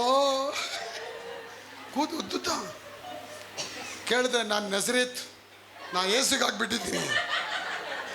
ನಮ್ಮಮ್ಮ ಹೇಳೋರು, ಪೊರ್ಕಿ ಥರ ಇದೆಯಾ, ಮೊದಲು ಹೋಗಿ ಕಡಿ. ನಿಮ್ಮ ಮಗನ ಪೊರ್ಕಿನ ಗೊತ್ತಾಗ್ತಿಲ್ಲ ಅನ್ನೋರು. ಹೇಳಿ ಬೇಸತ್ತು ಹೋಗ್ಬಿಟ್ರು ನೋಡಿ. ಬರೀ ದಾಗ ಆತ್ಮ ಚಬೋ ತಿರುಮನ ವೇಂಡ ಕತ್ತರಿಕಾಗೆ ಉಳಿಯೋ ಅಂತ ಓಡೋಗಿ ಕೊನೆಗೆ ಒಂದಿನ ಅಜ್ಜಿ ಥರ ಉಗಿಸ್ಕೊಂಡೆ ನಾನು. ಮದುವೆ ಆಗಿದೆ ನಿನಗೆ? ಇಲ್ಲ. ಮದುವೆ ಆಗದೆ ನನ್ನ ತಲೆ ಮೇಲೆ ಹೆಂಗೆ ಕೈ ಇಟ್ಟೆ? ಯಾಕೆ ನೀನು ಹುಡುಗಿನ ಅಂತ ಅಂದೆ. ಹುಡುಗಿನೋ ಮುದುಕಿನೋ ಮೊದಲು ನೀ ಮದುವೆ ಆಗೋದು ಕಲಿ ನೀನು ಅಂತ. ಒಂದೇ ವಾರದಲ್ಲಿ ಕಟಿಂಗನ್ನು ಮಾಡ್ಕೊಂಬಿಟ್ಟೆ. ಕಟಿಂಗ್ ಮಾಡಿದೆ ಮಿಲ್ಟ್ರಿ ಕಟಿಂಗ್ ಮಾಡ್ಕೊಂಬಿಟ್ಟೆ ನೋಡಿ. ಒಂದು ಚಿಪ್ಪಿಟ್ರೆ ಸಾಕು, ಅಷ್ಟೆಲ್ಲ ಫುಲ್ ತೆಗೆದುಬಿಟ್ಟು ಫುಲ್ ದೇವ್ರ ಸೇವಕನಾಗಿ ಮದುವೆ ಸಿಸ್ಟರ್ ಮದುವೆ ಆಗ್ಬಿಟ್ಟೆ. ಆಮೇಲೆ ನಾನು ಯಾಕೆ ಹೇಳ್ತೀನಿ ಇವೆಲ್ಲ ನೋಡಿ, ಸೆಂಟಿಮೆಂಟಲ್ ಮೈಂಡ್ಗಳಲ್ಲಿ ಇಟ್ಕೋಬೇಡಿ. ನಿಮ್ಮ ಮೈಂಡ್ ಸೆಟ್ ಚೇಂಜ್ ಮಾಡಿ, ಲೋಕದ ಮೈಂಡ್ ಸೆಟ್ಗಳನ್ನ ಹಾಕೋಬೇಡಿ. ಇವತ್ತು ರೀಲ್ಸ್ಗಳೆಲ್ಲ ನೋಡ್ತೀರ, ಅದೆಲ್ಲ ರೀಲ್ ಅಲ್ಲ, ಬರೀ ರೀಲು, ಅದು ರಿಯಲ್ ಅಲ್ಲ. ಅದೆಲ್ಲ ನೋಡ್ಕೊಂಡು ಹಂಗಿರಬೇಕು, ಅದೇನೋ ಹಿಂಗೆ ತಿನ್ನೋದಂತೆ, ಇದು ಹಿಂಗೆ ಮೇಕಪ್ ಮಾಡ್ಕೊಳ್ಳೋದಂತೆ. ತಿರ್ಗ ಹೋಗಿದೆ ಹಾಲು ತೊಗೊಂಬಂದು ಪುಡಿ ಎಲ್ಲ ತಂದು ಹಾಕಿದ್ದು ಆಯ್ತು, ತಲೆ ಮೇಲೆ ಹಾಕ್ಕೊಂಡಿದ್ದು ಆಯ್ತು ನೋಡಿ. ರೀಲ್ಸ್ ಪಾತಿಟ್ಟಾರೆ, ಪೋಟಿಟ್ಟಾರೆ. ಅದೆಲ್ಲ ಒತ್ತು ವೇಷಗಳು ಬೇಡ. ಕರ್ತನ ವಾಕ್ಯ ನೋಡಿ, ಸಾವಿರಾರು ಬೆಳ್ಳಿ ಚೆನ್ನ ಬೆಳ್ಳಿ ಬಂಗಾರಗಿಂತ ಶ್ರೇಷ್ಠವಾದ ಕೊನೆಯವರೆಗೂ ನಿನ್ನ ನಾನು ಮರೆಯೋದಿಲ್ಲಪ್ಪ. ಆ ಒಡಂಬಡಿಕೆ ಅನ್ನೋದು ದ ಕವನೆಂಟ್ ಅಷ್ಟು ಇದೆ. ಆ ದೇವರೊಂದಿಗೆ ಒಡಂಬಡಿಕೆ ನೀವು ಮಾಡ್ಕೊಂಬಿಟ್ರೆ ನೋಡಿ, ಅವತ್ತು ನೀವು ಹಾಕಿದ ಮಂಗಳಸೂತ್ರ ಇವತ್ತವರೆಗೂ ಆ ಹುಡುಗಿ ನಿಮ್ಮ ಪಕ್ಕದಲ್ಲಿ ಕೂತೈತೆ ನೋಡಿ, ಎದುರ್ಕೊಂಡು. ಯಾವ್ದಾನ ಸಿಂಹನ ನೆರಿ ಹುಡ್ಕೊಂಡು ಹೋಗೈತೆ ಆ ಹುಡುಗಿ? ಇಲ್ಲ. ನೋಡಿ, ಪ್ರಸಂಗ ಅಂದರೆ ಈ ಥರ ಏನೋ ದೊಡ್ಡದಾಗಿ ಪ್ರಸಂಗ ಎಲ್ಲ ಕೊಟ್ಬಿಟ್ಟು ಜನ ಎದುರ್ಕೊಂಡೇ ಚರ್ಚ್ ಒಳಗೆ ಹೋಗುತ್ತೆ. ಬರೀ ಶಾಪನೇ ಬರ್ತಿದ್ದಪ್ಪ, ನೀ ಪಾಳ ಪೋವಾಯ್, ನೀನು ಹಾಳಾಗೋಗ್ಬಿಡ್ತೀಯ, ಆರಾಧನೆಗೆ ಬಂದಿಲ್ಲ, ನೆಗೆದು ಬಿದ್ದು ಹೋಗ್ತೀಯಾ, ನಿನ್ನ ಲಕ್ಕ ಹೊಡೆದೈತೆ. ದಯವಿಟ್ಟು ಆ ಪ್ರಸಂಗ ನಾವಿಲ್ಲಿ ಮಾಡಲ್ಲ. ಯೇಸುನ ಪ್ರಸಂಗ ಸಿಂಪಲ್ ಆಗಿತ್ತು. ವ್ಯಭಿಚಾರಿ ಹೆಂಗ್ಸು ಬಂದು ಕೂತಾಗ ಸಿಂಪಲ್ ಆಗಿ ಮಾತಾಡಿದ್ರು. Your words are matters. It should be filled with the presence of God and simplicity. ಸರಳವಾಗಿರಬೇಕು ನೀವು. ಅದಕ್ಕೆ ಸರಳವಾಗಿ ದೊಡ್ಡ ಸ್ಥಿತಿಗೆ ಮೇಲೆ ಮನಸ್ಸಿಡಬೇಡಿ. ಇದೆಲ್ಲ ಮಾಡಿದ್ದಕ್ಕೆ ಕುಮಾರನ ದಾವಿದನ ದೇವ್ರ ಮೇಲೆ ತೊಗೊಂಡು ಹೋಗ್ಬಿಟ್ರು ಮಕ್ಕಳು. ದಾವಿದ ಮೇಲೆ ಮೇಲೆ ಮೇಲೆ ಲಿಫ್ಟ್ ಮಾಡಿಬಿಟ್ರು ದೇವರನ್ನ ಮಾಡಿ. ಕೊನೆಗೆ ಒಂದು ಅರಸ ಒಂದು ರಾಜ್ಯನೇ ಅವ್ನ ಕೈಲಿ ಕೊಟ್ಬಿಟ್ರು. ಅವನ ಕೈಲಿ ನನಗೆ ಒಂದು ದೊಡ್ಡ ರಾಜ್ಯನೇ ಕೊಟ್ಬಿಟ್ರು. ಯಾಕೆ ಗೊತ್ತಾ? ನಾನು ಹಿಡ್ಕೊಂಬಗನಿ ಅಲ್ಲ ನಿನಗೆ ಅಂತ ಕೊಟ್ಬಿಟ್ರು. ಆ ದಿನ ನಿಮಗೆ ಭಾಳ ಹತ್ತಿರವಾಗಿದೆ. ಒಂದು ಕಾಲದ 10 ಪೈಸೆಗೆ ನಾನು ಕಷ್ಟಪಡ್ತಾ ಇದ್ದೆ. ಮುಂದ್ಗಡೆ ಎಷ್ಟೋ ಜನ ಕೂತ್ಕೊಂಡು ವಾಕ್ಯ ಕೇಳ್ತಾ ಇದ್ದೀರಾ. ಇವತ್ತು ನಿಮ್ಮ ಮನೆಗಳಲ್ಲಿ ದೊಡ್ಡ ದೊಡ್ಡ ಆಶೀರ್ವಾದ ಬರುತ್ತೆ. ಯಾವ್ದು ಆಗಲ್ಲ ಅಂತ ಹೇಳ್ಕೊಂಡು ಕೂತಿದ್ದೀರಾ. ಇವತ್ತು ನಿಮ್ಮ ಮನೆಯೊಳಗೆ ದೊಡ್ಡ ಆಶೀರ್ವಾದ ಬರುತ್ತೆ. ಸಾಲದ ಇಮ್ಮಡಿಯಿಂದ ಹೊರಗಡೆ ಬರ್ತೀರಾ, ಕಣ್ಣೀರಿಂದ ಇಮ್ಮಡಿಯಿಂದ ಹೊರಗಡೆ ಬರ್ತೀರಾ. ಸಂಬಂಧಗಳಲ್ಲಿ ಕೆಟ್ಟು ಹೋದ ಸಂಬಂಧಗಳು ದೇವರು ತೆಗೆದುಹಾಕಿ ಒಳ್ಳೆ ಸಂಬಂಧ ನಿಮಗೆ ಕಟ್ಟಿ ಇಡ್ತಾರೆ ಅಂತ ಹೇಳ್ತಾರೆ. ಅರ್ಪಿಸೋದು ತುಂಬ ಕಷ್ಟ. ನೋಡಿ, ಇವತ್ತು ಒಳ್ಳೆ ವಾಕ್ಯ ಕೇಳಿದ್ದೀರಾ, ನಾಳೆ ಹೋದ್ಮೇಲೆ ಮತ್ತೆ ಎದೋಳನ್ನ, ಅಯ್ಯೋ ಮಮ್ಮಿ ಇರು ಮಮ್ಮಿ, ನಾನೆಲ್ಲ ತುಂಬ ಟಯರ್ಡ್ ಆಗಿದೆ ಮಮ್ಮಿ, ನಾನು ಸ್ವಲ್ಪ ನನ್ನವನ್ ಮಾಡ್ತೀನಿ ಮಮ್ಮಿ. ದೊಡ್ಡ ಕಂಬಳಿ ಹಾಕೊಂಡು ಮಲಗ್ಬಿಟ್ಟು ಇನ್ನೊಂದು 10 ಗಂಟೆಗೆ ಎದ್ದರೆ ಅಭಿಷೇಕ ಬಂತ. ಇವತ್ತು ನಿನ್ನಲ್ಲಿ ಬೆಂಕಿ ಉರಿಬೇಕು, ಅಪ್ಪ ಹೇಳಿದ್ದಾರೆ, ನಾಳೆ ನಾನು ಹೋಗಬೇಕು, ಎದ್ದೊಳ್ಬೇಕು. ಯಾರ ಹುಡುಗನಿಗೆ ಹೋಗಿ ಕೆಪ್ಪೆಗೆ ಹೊಡೆದಿದ್ದೀನಂತೆ ನಾನು. ಹೊಡೆದ್ರೆ ಏಟಿಗೆ ಮುಖನೇ ಕೆಂಪಾಗ್ಬಿಡ್ತಂತೆ. ಅವನು ಎದ್ದು ಯಾಕೆ ನನಗೆ ಹೊಡೆದೆ ಅಂದಂತೆ. ನೀವು ಯಾಕೆ ಹೇಳ್ತೀರಾ ಅಂತ ಹೆಂಡ್ತಿ ಕೇಳ್ತಾಳಂತೆ ಬಾಗಿಲುಕೋಟೆಯಲ್ಲಿ. ಏನಂದರೆ ಇವನು ಯಾವುದೋ ಒಂದು ಚೈನ್ ಎತ್ಕೊಂಬಂದ್ಬಿಟ್ಟವನೆ, ರೋಡಲ್ಲಿ ಇದ್ದಿದ್ದು ಎತ್ಕೊಂಬಂದು ತಲೆ ನಿಮ್ಮ ಕೆಳಗೆ ಇಟ್ಕೊಂಡ್ಬಿಟ್ಟವನೆ. ಹೆಂಡ್ತಿ ಗೊತ್ತಿಲ್ಲ, ಬಿದ್ದಿದ್ದು ಚೈನ್ ರೋಡಲ್ಲಿ. ನಾನು ಹೋಗಿ ನಿಂತ್ಕೊಂಡು ಎತ್ತಿ ಹೊಡೆದಿದ್ದೀನಿ. ಹೆಂಗೆ ಎತ್ಕೊಂಬಂದೆ ಅದೇ ಚೈನ್ ನಾನು ಅಂತೇಳಿ. ಅಯ್ಯೋ ತೆಗಿಯಲ್ಲ. ಯಾಕ್ರಿ ಏನ್ರಿ ಆಯಿತು? ಏನ್ರಿ ಆಯಿತು? ಹೆಂಡ್ತಿ ಎತ್ತು ಕೇಳ್ತಾಳಂತೆ. ಬ್ರದರ್ ಬಂದು ಹೊಡೆದ್ಬಿಟ್ರು ಅಂತಂತೆ. ಯಾರು ಯಾವ ಬ್ರದರ್ ಅಂತಿದ್ಯಾ ನೀನು ಅಂತೇಳಿ ಕೈ ಒಳಗೆ ಕೈ ಹಾಕ್ಬಿಟ್ಟು ಚೈನ್ ತೆಗೆದ್ಬಿಟ್ಟು ನೀನು ಹೆಂಡ್ತಿ ಕೈಲಿ ಕೊಟ್ಬಿಟ್ನಂತೆ. ಇದು ಯಾವಾಗ ಎತ್ಕೊಂಬಂದು? ಅದ ಯಪ್ಪ ಹೇಳ್ಬಿಟ್ನಲ್ಲ, ನಾ ಕದ್ದಿರೋದು ಯಪ್ಪ ಹೇಳ್ಬಿಟ್ಟ. ನಿದ್ರೆಯಲ್ಲೂ ಕೂಡ ನೀವು ಅಚ್ಚೆತ್ತರವಾಗಿರಬೇಕು ಮಕ್ಕಳು. ಸ್ವಲ್ಪ ಹೋರಾಟ ಇದೆ, ಕಷ್ಟ ಇದೆ ನಿಮಗೆ. ಈ ಕಷ್ಟದಲ್ಲಿ ದೇವ್ರು ನಿನ್ನ ಮರಿಲಿಲ್ಲ. ನೀವು ಮಾಡೋ ಕೆಲಸಗಳನ್ನ ಕರೆಕ್ಟಾಗಿ ಮಾಡಿ, ನಿದ್ರೆ ಚೆನ್ನಾಗಿ ಮಾಡಿ, ಒಳ್ಳೆ ನಿದ್ರೆ ಮಾಡಿ, ಬೆಳಗ್ಗೆ ಎದ್ದಾಗ ಒಳ್ಳೆ ಸಮಯದೊಂದಿಗೆ ಎದ್ದು ದೇವರಿಗೆ ಮಹಿಮೆ ಪಡಿಸಿ. ಆ ದಿನವೆಲ್ಲ ನಿಮಗೆ ಬ್ಲೆಸ್ಸಿಂಗ್ ಆಗಿರುತ್ತೆ. ನನ್ನ ಜೀವನ ಆ ಥರನೇ ಮಾಡಿದ್ದೀನಿ. ಒಂದು ದಿನ ನಾನು ಕಷ್ಟಪಡಲಿಲ್ಲ. SLC ಎಕ್ಸಾಮ್ ಕಟ್ಟಬೇಕಾದ್ರೆ ಎಕ್ಸಾಮ್ ಕಟ್ಟೋದಕ್ಕೆ ಹಾಲ್ ಟಿಕೆಟ್ ತೊಗೊಳೋಕ್ಕೂ ನನ್ನ ಹತ್ರ ಕಾಸಿಲ್ಲ. ಹಾಲ್ ಟಿಕೆಟ್ ತೊಗೊಳೋಕ್ಕೆ 27 ರೂಪಾಯಿ ಕಟ್ಟಿ ತೊಗೋಬೇಕು. ಆ 27 ರೂಪಾಯಿಗೆ ಹತ್ತತ್ರ ಒಂದು 40 ಮನೆಗೆ ಹೋಗಿ ಭಿಕ್ಷೆ ಬೇಡಿದ್ದೀನಿ ನಾನು. ಸಿಸ್ಟರ್, ಆಂಟಿ ನಮಗೊಂದು 50 ಪೈಸೆ ಕೊಡ್ತೀರಾ? ಯಾಕಪ್ಪ? ಹಾಲ್ ಟಿಕೆಟ್ ಕಟ್ಟಿಲ್ಲ ಆಂಟಿ. ನಾಚಿಕೆ ಆಗಲ್ಲಪ್ಪ, ಭಿಕ್ಷೆ ಬೇಡ ಹೋಗು ಅಂತಾರೆ. ನಾವು ಫ್ರೆಂಡ್ಸ್ಗಳ ಮನೆಗೆಲ್ಲ ಹೋಗಿ 1 ರೂಪಾಯಿ 50 ಪೈಸೆ ಎಲ್ಲ ತೊಗೊಂಡು ಹೋಗಿ ಹಾಲ್ ಟಿಕೆಟ್ ಕಟ್ಟಿ ನಾನು SLC ಪಾಸ್ ಆದೆ. ನಾನು ಒಂದೇ ಅಟೆಂಪ್ಟಲ್ಲಿ ಪಾಸ್ ಆದೆ. ಒಂದೇ ಅಟೆಂಪ್ಟಲ್ಲಿ PUC ಪಾಸ್ ಆದೆ. ಒಂದೇ ಅಟೆಂಪ್ಟಲ್ಲಿ ಡಿಪ್ಲೊಮಾ ಪಾಸ್ ಆದೆ. ಒಂದೇ ಅಟೆಂಪ್ಟಲ್ಲಿ ಬೈಬಲ್ ಕಾಲೇಜಲ್ಲಿ ಪಾಸ್ ಆದೆ. ಎಲ್ಲ ಕಷ್ಟಪಟ್ಕೊಂಡೇ ದೇವ್ರು ನನ್ನ ಜೊತೆ ಇದ್ದು ಆಶೀರ್ವಾದ ಮಾಡಿದ್ರು. ಆ ಕಷ್ಟ ಅನ್ನೋದು ಏನಂತ ನಮಗೆ ಗೊತ್ತು. ಅದಕ್ಕೆ ನೀವು ಕಷ್ಟಪಡ್ತಿದ್ದೀರಾ, ನಿಮ್ಮ ಸ್ವಲ್ಪ ಲಿಫ್ಟ್ ಮಾಡ್ತೀವಿ. ಸ್ವಲ್ಪ ಮೇಲೆ ಲಿಫ್ಟ್ ಮಾಡಿದ ತಕ್ಷಣ ನಾನೇ ಲಿಫ್ಟ್ ಮಾಡೋಕ್ಕಾಗಲ್ಲ, ನೀವು ಲಿಫ್ಟಾಗಿ ಮೇಲೆ ಬರಬೇಕು. ಅದಕ್ಕೆ ವಾಕ್ಯ ನಿಮ್ಮನ್ನ ಏನು ಮೋಟಿವೇಟ್ ಮಾಡ್ತಾ ಇದೆ? ದಾವಿದ ಕೇರ ಫುಟ್ಪಾತ್ ಆಗಿದ್ದ, ಆದರೆ ದೇವರ ಸಂಗಡ ಅವನ ಸಂಗಡ ಇದ್ದಿದ್ದರಿಂದ ಅವನು ಎಲ್ಲಿ ಹೋದರೂ ಕೂಡ ಅವನ ಮೇಲೆ ಮೇಲೆ ಮೇಲೆ ಮೇಲೆ ಅವನು ಬರೋದಕ್ಕೆ ಸ್ಟಾರ್ಟ್ ಆದ. ಆಡವನ ಅರಸನಾದ. ರಸ್ತೆಯಲ್ಲಿರುವವನ ಅರಮನೆಗೆ ಬಂದ. ಎದುರುತ್ತಿದ್ದವನು ರಾಕ್ಷಸರನ್ನ ಎದುರಿಸೋನಾದ. ಬರಿಗೈಲಿದ್ದವನು ಕೈಯಲ್ಲಿ ಸಾಮ್ರಾಜ್ಯ ಹಿಡ್ಕೊಂಡು ದೇವರ ರಾಜ್ಯವನ್ನ ಆಳತಕ್ಕವನಾಗಿ ಅವನು ನಿಂತು ಹೋದ. ಕೊನೆಗೆ ಎದುರಿಸಿದ್ದ ಮಕ್ಕಳನ್ನ ರಾಕ್ಷಸರನ್ನು ಎದುರಿಸೋ ಒಬ್ಬ ವೀರನಾಗಿ ಧೀರನಾಗಿ ಹೋದ.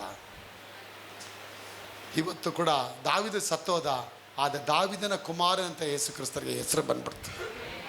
ಇವತ್ತು ನಿಮ್ಮ ಜೀವನ ದೇವರ ಆಶೀರ್ವಾದ ಮಾಡ್ತಾರೆ. ಕರ್ತರ ಭೋಜನ ತಗೊಳ್ತೀರಾ? ಆ ಭೋಜನ ತಗೊಳಕ್ಕೆ ಮುಂಚೆ ಹೇಳಿ, ದೇವರೇ ಇದು ಕೊನೆಯ ಅರ್ಕೆಯಪ್ಪ, ನಾನು ಇನ್ನು ಮುಂದೆ ಪಾಪ ಮಾಡಲ್ಲ, ಬೆಳಗಿನ ಜಾವ ಬೇಗ ಎದೊಳ್ತೀನಪ್ಪ, ನಾನು ಇನ್ನು ಮುಂದೆ ಸುಳ್ಳು ಹೇಳಲ್ಲ ಮಮ್ಮಿ ಡ್ಯಾಡಿ ಹತ್ರ, ನಾನು ಇನ್ನು ಮುಂದೆ ನಿಯತ್ತಾಗಿರ್ತೀನಪ್ಪ, ನನ್ನ ಗಂಡನ ಜೊತೆ ನನ್ನ ಹೆಂಡತಿಗೆ ನಾನು ಒಳ್ಳೆಯವನಾಗಿರ್ತೀನಪ್ಪ. ಇವತ್ತು ನೀವು ದೇವ್ರ ಹತ್ರ ಒಂದು ಒಡಂಬಡಿಕೆ ಮಾಡ್ಕೊಳ್ಳಿ, ಕರ್ತ ನಿಮ್ಮ ಕೈಗಳನ್ನ ಬ್ಲೆಸ್ ಮಾಡ್ತಾರೆ. ದೇವರಿಂದ ಅಸಾಧ್ಯವಾದ ಯಾವುದೂ ಇಲ್ಲ. ದೇವರಿಗೆ ಅರ್ಪಣೆ ಮಾಡಿ, ಖಂಡಿತ ದೇವ್ರು ನಿಮ್ಮನ್ನು ಆಶೀರ್ವಾದ ಮಾಡ್ತಾರೆ.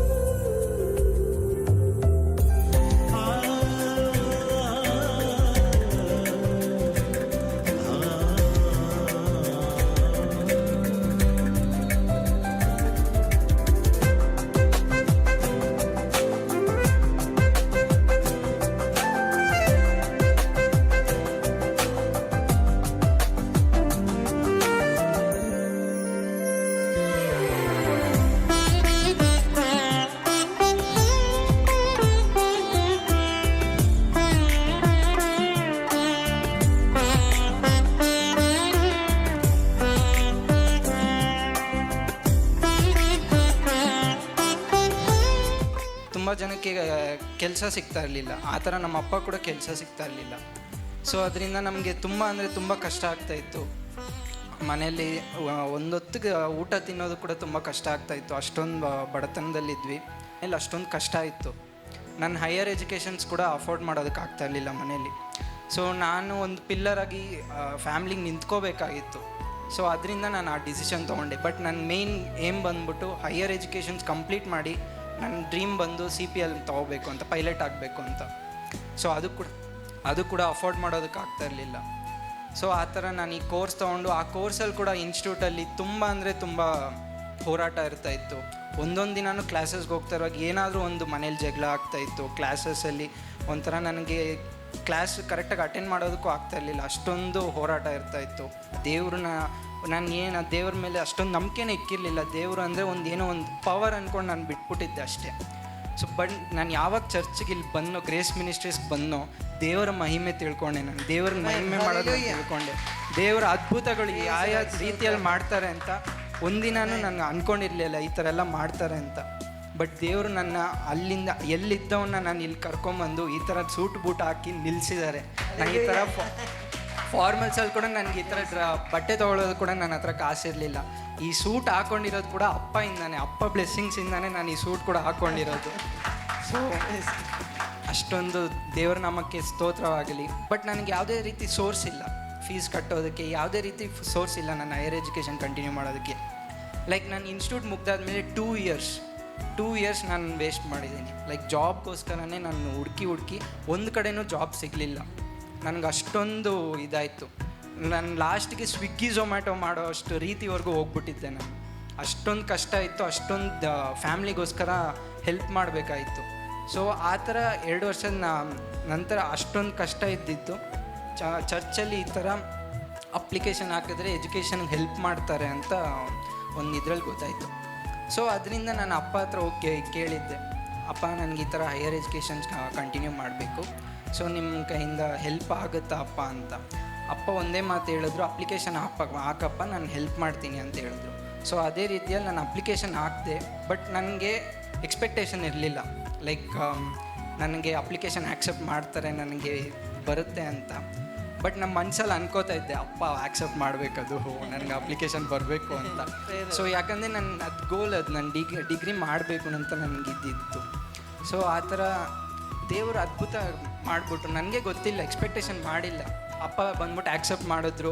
ಇವಾಗ ಇಷ್ಟೊಂದು ಅಪ್ಪ ಆ್ಯನಿವರ್ಸರಿ ದಿನ ನನಗೆ ಚೆಕ್ ಕೊಟ್ಟು ಈ ಥರ ಎಲ್ಲ ಮಾಡ್ತಾರೆ ಅಂತ ನಿಜ ನಾನು ಅಂದ್ಕೊಂಡಿರಲಿಲ್ಲ. ಅದೊಂದು ಅದ್ಭುತನೇ ನನಗೆ. ನಿಜವಾಗ್ಲೂ ದೇವರು ಯಾವ ರೀತಿಯಲ್ಲಿ ಕಾರ್ಯ ಮಾಡ್ತಾರೆ ಅಂದರೆ ನಿಜ ಗೊತ್ತಾಗೋದೇ ಇಲ್ಲ. ಸೊ ದೇವ್ರ ನಾಮಕ್ಕೆ ಸ್ತೋತ್ರವಾಗಲಿ. ಈ ಥರ ಲೈಕ್ ತುಂಬ ಜನ ಇದ್ದೀರಾ, ತುಂಬ ಇಲ್ಲೇ ಕೂತಿರೋರೆ ತುಂಬ ಸ್ಟೂಡೆಂಟ್ಸ್ ಇದ್ದೀರಾ. ಲೈಕ್ ನಿಮ್ಮ ಫ್ಯಾಮ್ಲಿ ಫೈನಾನ್ಷಿಯಲಿ ಲೋ ಆಗಿ ನಿಮ್ಮ ಫ್ಯಾಮ್ಲಿ ಪ್ರಾಬ್ಲಮ್ಸಿಂದ ತುಂಬ ಜನ ನಿಮ್ಮ ಹೈಯರ್ ಎಜುಕೇಷನ್ ಕಂಟಿನ್ಯೂ ಮಾಡೋದಕ್ಕಾಗದೇ ಇರೋರು, ನಿಮ್ಮ ಡ್ರೀಮ್ಸ್ನ ಅಚೀವ್ ಮಾಡದೇ ಇರೋರು ತುಂಬ ಜನ ಇದ್ದೀರಾ. ಸೊ ಆ ಥರ ಇರೋರು ನೀವಿಲ್ಲಿ ಬಂದು ದೇವ್ರಿಗೋಸ್ಕರ ನಿಂತು ದೇವ್ರಿಗೆ ನೀವು ಪ್ರೇಯರ್ ಮಾಡಿದ್ರೆ ನಿಜ ದೇವರು ನಿಮಗೆ ಕಾರ್ಯ ಮಾಡೇ ಮಾಡ್ತಾರೆ. ದೇವರು ನಿಮ್ಗೆ ಯಾವುದೇ ರೀತಿಯಲ್ಲಿ ಸಹಾಯ ಮಾಡೇ ಮಾಡ್ತಾರೆ. ಸೊ ಆ ಥರ ನನಗಿವಾಗ ಅಪ್ಪ ಮುಖಾಂತರ ದೇವರು ನನ್ನ ಸಹಾಯ ಮಾಡಿದ್ರು. ಸೊ ನಾನು ಅದಕ್ಕೆ ತುಂಬ ಅಂದರೆ ತುಂಬ ಥ್ಯಾಂಕ್ಫುಲ್ ಆಗಿದ್ದೀನಿ. ಪಪ್ಪ ಮಮ್ಮಿ ಆಗಲಿ, ಐಸಗಣ್ಣ ಆಗಲಿ, ತುಂಬ ಅಂದರೆ ತುಂಬ ಹೆಲ್ಪ್ ಮಾಡಿದ್ರು. ಅವ್ರ ಪ್ರೇಯರ್ಸಿಂದ, ಅವ್ರ ಬ್ಲೆಸ್ಸಿಂಗ್ಸಿಂದ ನಾನು ಇಲ್ಲಿ ನಿಂತಿರೋದು. ಇಲ್ಲ ಅಂದರೆ ನಾನು ಏನಂದರೆ ಏನೂ ಇಲ್ಲ. Thank you. ದೇವರು ಮಾಡಿದ ಕಾರ್ಯಕ್ಕೆ ನಾನು ತುಂಬ ಅಂದರೆ ತುಂಬ ಏನು ಹೇಳೋದಂತ ಗೊತ್ತಾಗ್ತಾ ಇಲ್ಲ, ಅಷ್ಟೊಂದು ಋಣವಾಗಿದ್ದೀನಿ. So thank you all.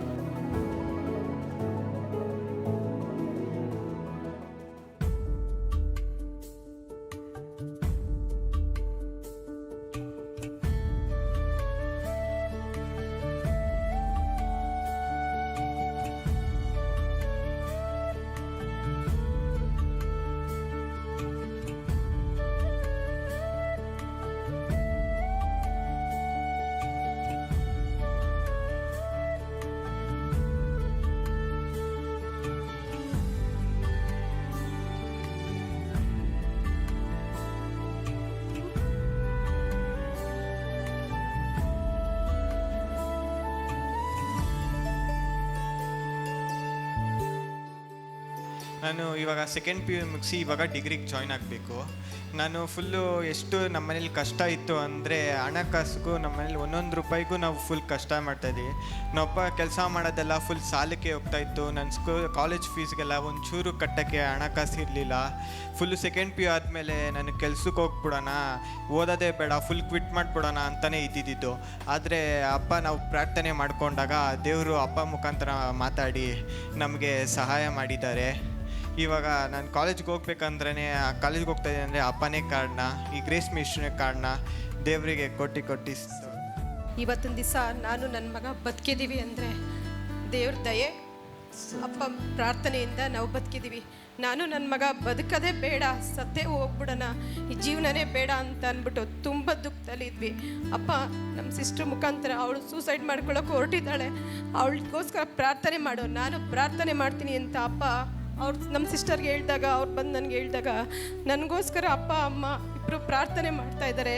ನನಗೋಸ್ಕರ ಅವರು ನಮ್ಮಂಥ ಎಷ್ಟೋ ಹೆಣ್ಮಕ್ಳಿಗೋಸ್ಕರ ಅವ್ರು ದಾರಿದೀಪ ಆಗಿದ್ದಾರೆ ಅಂತ ಅಂದ್ಕೊಂಡು ನಾನು ಸೂಸೈಡ್ ಮಾಡ್ಕೋಬಾರ್ದು, ನಾನು ಬದುಕಬೇಕು, ಬದುಕರೆ ನಾನು ದೇವ್ರಿಗೋಸ್ಕರ ಬದುಕಬೇಕು, ನನ್ನ ಜೀವನ ಇರೋವರೆಗೂ ನನ್ನ ಗ್ರೇಸ್ ಮಿಸ್ಟಿಗಾಗಿ ನಾನು ನನ್ನ ಮಗ ಬದುಕಬೇಕು ಅಂತ ಅಂದ್ಬಿಟ್ಟು ನಾನು ದೇವ್ರ ಹತ್ರ ಕೂತ್ಕೊಂಡು ಪ್ರಾರ್ಥನೆ ಮಾಡ್ತಾಯಿದ್ದೀನಿ.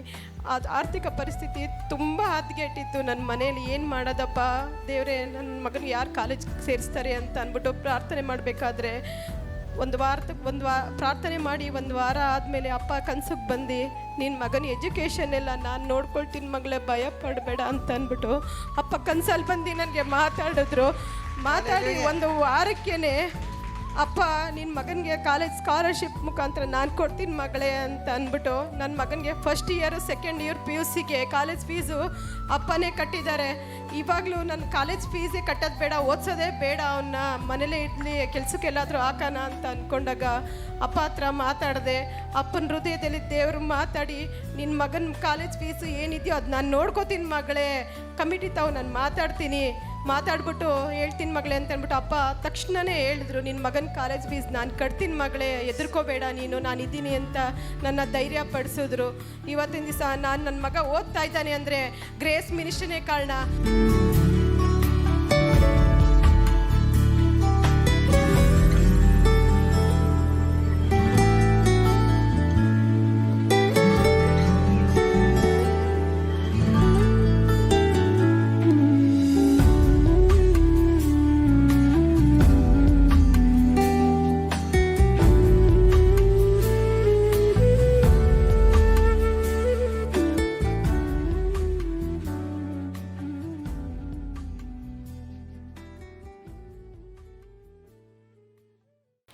ಸೊ ನನ್ನದೊಂದು ಚಿಕ್ಕ ಸಾಕ್ಷಿ ನಿಮ್ಮೊಂದಿಗೆ ಹಂಚ್ಕೋತೀನಿ. ಸೊ ನಾವು ಬಂದ್ಬಿಟ್ಟು ಚಿಕ್ಕ ವಯಸ್ಸಿಂದ ಫ್ಯಾಮ್ಲಿ ಎಲ್ಲ ಚೆನ್ನಾಗಿ ಸ್ಟೇಬಲಾಗಿ ಹ್ಯಾಪಿಯಾಗಿ ಇರ್ತಾಯಿದ್ವಿ. ಸೊ ಹೋಗ್ತಾ ನಮ್ಮ ಫ್ಯಾಮ್ಲಿಯಲ್ಲಿ ಏನಾಯಿತು ಅಂದರೆ, ನಾವು ನಮ್ಮ ತಾಯಿ, ತಂದೆ, ನಾನು ಮತ್ತು ನಮ್ಮ ಅಕ್ಕ ಇರೋದು 4 ಜನ ಫ್ಯಾಮ್ಲಿಯಲ್ಲಿ.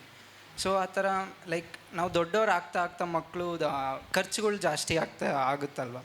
ಸೊ ಆ ಥರ ನಮ್ಮ ಫ್ಯಾಮ್ಲಿಯಲ್ಲಿ ಕೂಡ ಖರ್ಚು ಜಾಸ್ತಿ ಆಗ್ತಾಯಿತ್ತು.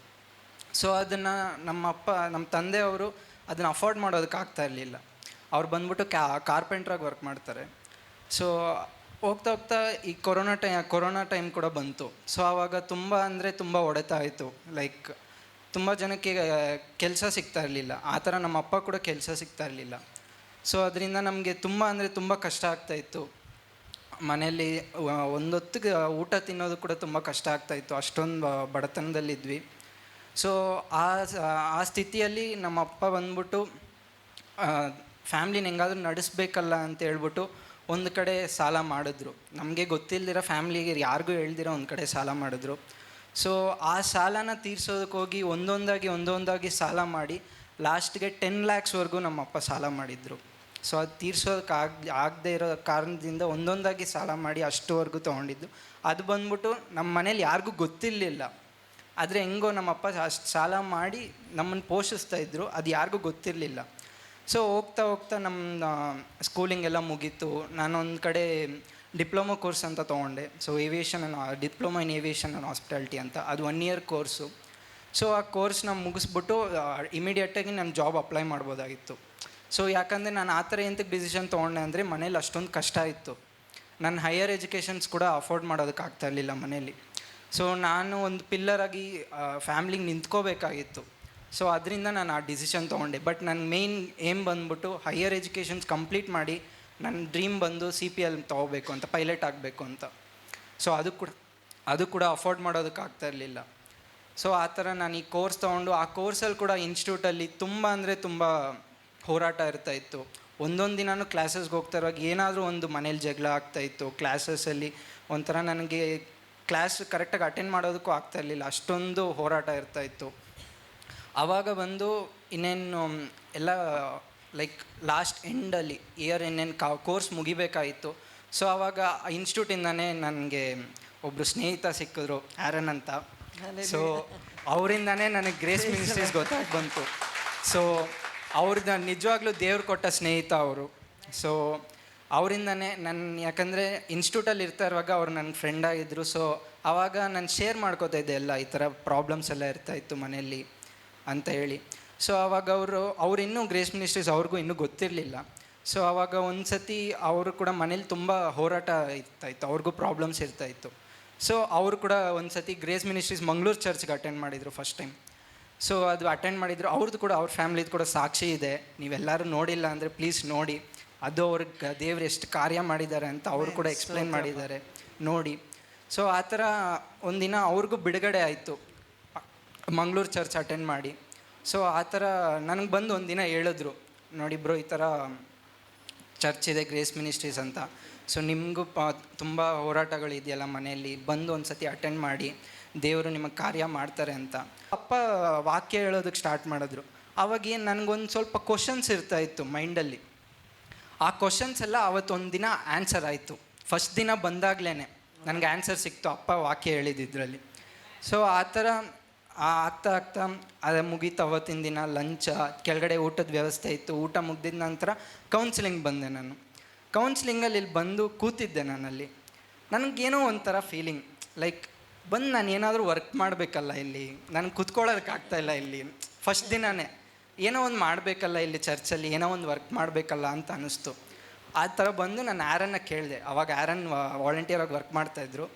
ಸೊ ನಾನು ಬಂದು ಕೇಳಿದೆ, ಆ್ಯರನ್ ನಾನು ಹೆಲ್ಪ್ ಮಾಡ್ಬೋದಾ ಇಲ್ಲಿ ಅಂತ. ಮನ್ಸು ಗಟ್ಟಿ ಮಾಡ್ಕೊಂಡು ಕೂತಿದ್ದೆ ನಾನು ಅವತ್ತು ಫಸ್ಟ್ ದಿನ. ಆ್ಯರನ್ ಬಂದ್ಬಿಟ್ಟು ಇಂಟ್ರಡ್ಯೂಸ್ ಮಾಡಿಸಿದ್ರು ಅಪ್ಪ ಹತ್ರ. ಸೊ ಅವತ್ತು ಇಂಟ್ರಡ್ಯೂಸ್ ಮಾಡಿಸಿ ಅವತ್ತು ಒಂದು ದಿನ ಪ್ರೇಯರ್ ಮಾಡಿದ್ರು. ಪ್ರೇಯರ್ ಮಾಡಿಬಿಟ್ಟು ತುಂಬ ಜಗಳಗಳಾಗ್ತಾಯಿತ್ತು. ಅಪ್ಪ ಹತ್ರ ಬಂದು ಕೌನ್ಸ್ಲಿಂಗ್ ತೊಗೋತಾಯಿದ್ವಿ. ಅಪ್ಪ ಕೌನ್ಸ್ಲಿಂಗ್ ಮಾಡ್ತಾ ಇರುವಾಗ ನಮ್ಮ ಫ್ಯಾಮ್ಲಿಯಲ್ಲಿ ಒಂದು ಚೇಂಜಸ್ ಬರೋದಕ್ಕೆ ಸ್ಟಾರ್ಟ್ ಆಯಿತು. ಸೊ ಅದರಿಂದ ನನ್ನ ನಂಬಿಕೆ ಜಾಸ್ತಿ ಆಯಿತು. ನಾನು ಫಸ್ಟ್ ಆಫ್ ಆಲ್ ನನಗೆ ಚರ್ಚಿಗೆ ಬರೋದಕ್ಕಿಂತ ಮುಂಚೆ ದೇವ್ರ ಮೇಲೆ ನಂಬಿಕೆನೇ ಇರಲಿಲ್ಲ.